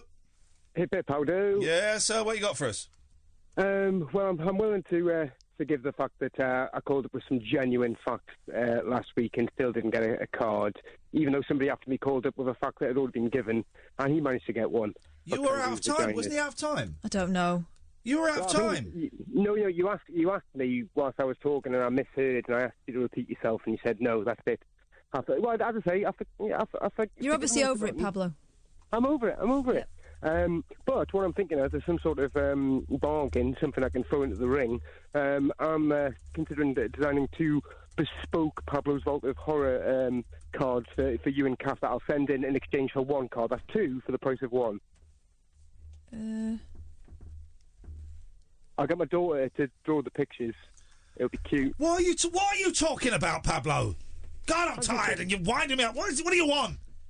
Well, all these membership cards, I just thought I'd jump on the bandwagon, and, We're not giving away any membership cards on the radio this month, because we are... If you want a membership card, go and buy some merch from the store. I thought you told me not to. Yeah. Yeah, I did. Specifically. I did. So I've given you a Chinese thumb puzzle to escape from. Yeah, I know what Chinese thumb puzzles are. I don't think they're called that. Thumb traps. That's it. Thumb traps. Escape from that one, Pablo, if you dare. Sorry, Paul, you saw me shouting at the listeners there. That's unprofessional, and I apologise for that. And I was guilty. I must apologise for unconscious sexism, because I was lurking as I was doing the doorway. Yeah. And with a boner? No. I left the boner at home. Good. Kath beckoned me in, and I hesitated. Oh. As if I'm deferring to you, whereas, of course, as Mate, we know in the she's the boss. pecking order, we know the producer, he or she may not always be right, but he or she is always the boss. Producer and co-host. Right. She does more. And I come bearing gifts that were sent to me bizarrely. And it said, for your daughters. But there's only one of them. It says, woman, adult, human, female, some badges, and a rather nice notebook and pen you might like. Thanks. But I've got 4 daughters, and I couldn't, I can't do the Wisdom of Solomon. Is it age appropriate? Because we know listeners send... It's from a PR company. So I think it must be. There are a few knocking around the office. That one's for me. The notebook looks quite handy. And a nice pen that you'll probably steal. See, little I'm not going to steal it. What Ideas book. Because the show needs some. I'm just saying. Mate, listen, we're 3 years in. I think it's too late to start suggesting we've got ideas in. When you were singing and slightly misremembering the lyrics, Kath, to 21 Today. Yeah. Because its father says he or she can do as they like. Right, OK. My only 21 Today fact is Cliff Richard's 4th album, his first number 1 in the UK, is called 21 Today because it was released on the 14th of October 1961, his 21st birthday. Wow. Isn't that great marketing? Wow. And he doesn't sing 21 Today on it. He sings first track, side 1, if memory serves, is just his version of Happy Birthday to You on the first track. Wow. See, I thought 21 Today was one of these songs my mum's made up because she's the only person in the world I've ever heard sing it. It's a Cockney song. Is it? Right. Never mind you Northern Interlopers, it's a Cockney. So how does it go? Father says you can do as you please. Father says you can do as you like. Hip, hip, hooray. Never been 21 before, 21 today. And you normally go into free or she's a jolly. You segue into that. Ah, right. Well, that's what she does, It's like Macaron, Stevie Wonder, Ebony and Ivory, all over again. And also, my other great equal song, you mentioned Baby Come Back. Have you heard Viva Bobby Joe? That's a great track. It's in the way that the Four Tops and Hollandosia Holland kind of rewrote Sugar Pie Honey Bunch. They rewrote effectively Baby Come Back as Viva Bobby Joe. It's the same. It was a big hit the second time around. Can we just say, this is the beauty of the internet. I was rowing with a young gentleman called Joseph on Twitter. Oh dear. We made peace. He's listening now, Joseph. This is not the show. The show's kind of winding down, but Joseph, they're back tonight, Joseph. They love you. We love you. At 10 o'clock. Without Limmy on the show because he's a scumbag and he's a vile troll who makes promises that he can't keep. That's what we were arguing about. Although, by the way, I feel you two have made a rod for your own back with the limited merch. Why? Well, I've been hearing from people on Twitter, Brixton Market, they've knock-off stuff already. They've done an off-white version of your lovely motorbike T-shirt. That's the way to do it. So there you go. The mugs at £6 for a tenner. The knock-off mugs. Yeah, that's the way to. What's on your show tonight, please, Paul? Well, loads of stuff. You may have one. I don't think Kath has got one. I don't think I've got one. 1 in 3 people now has them, but 100 years ago, only 1 in 10 of us had one. Yeah. It's called the Fabella. and it's behind the patella in your knee. We've got a leading expert on physiology, and it's a bone that seemed to be on the way out, like a version of a bone appendix. What? It's coming back. I know. Go figure. And the reason it's coming back is because of people like you. Yeah. Better nutrition, better diet. We're getting bigger, and the bigger you are, apparently, the more you need the fabella. So we're hearing about the fabella. Okay. It's a great word for Scrabble. It's acceptable, F-A-B-E-L-L-A, and it derives from the Latin for little bean. It's a teeny tiny bone behind the patella. Wow. Isn't that a great story? You're just saying words, and I'm getting like every other word. It's been a long day for you. The other great story we got is, and I'm really looking forward to this one, there's a book out called A Woman of No Importance, only she was. Yeah. She was one of the most feared spies for the Allies in the Second World War. They're making a film about her. Yeah. Okay, she was an American who lost her leg in Turkey when she shot herself accidentally in the foot and got gangrene. Yeah, that'll do. Took her leg off. Even so, she was parachuted into France. She worked with the Maquis de Resistance in Lyon, first of all. She then was brought back to the UK. They wouldn't send her back, so she went back for the Americans, okay? And she used Hollywood makeup skills to give herself wrinkles, and it's an amazing story. We've got the woman who wrote the book, Sonia Purnell, on the programme, and it's going to be an amazing story. Beautiful. I'm going to be having some of that. Daisy Ridley's agreed to star in the movie, and the Star Wars lot have bought the rights. There you go. So it's going to be set in space? Is that... Have I misunderstood that ever so slightly? It's been a long day for me too, Ian. Don't start on me. Mate, I can't, honestly. Don't troll me live. Well, that's what this show is. I'm so tired, man. My brain can hardly function. How is that? The migraine's gone, though? It's fine, but the next day, I'm always like a little bit... It's like I'm a bit out of it and a bit, you know, and I'm still not You're quite... very clean-shaven. I had a shave today. Yeah, but you're really kind of... I put on a new blade. I had an audition. I had an acting audition, so I put on a new blade. My first one in years, I remembered all the words. Did you go in with any kind of physical disability? They love a limp, I think, casting agents. I put a stone in my shoe. Oh. So, no, I did, but And you left the shoes outside the way you do in the office? Yeah, exactly. That's how we do it. That is it, dear listener. That is your lot. We are finished. Thank you, Katherine. You're welcome. There we go. Thank you, Sam. Don't forget, podcasts are plenty. There's a new rabbit hole that went up the other day. It's the last... Was it the last Brighton, or was it the Yes, it's the second Brighton one. Okay, the second Brighton one. Oh, very quickly. Caller, you've got 10 seconds. For Bella. Please resign, Mr. Lee. Please go away. We don't need you anymore. Good night, goodbye. Julia Hartley-Brewer's back tomorrow morning at 6:30. This is Talk Radio. Talk Radio. Talk and entertainment across the nation. Talk Radio. Give it some lip.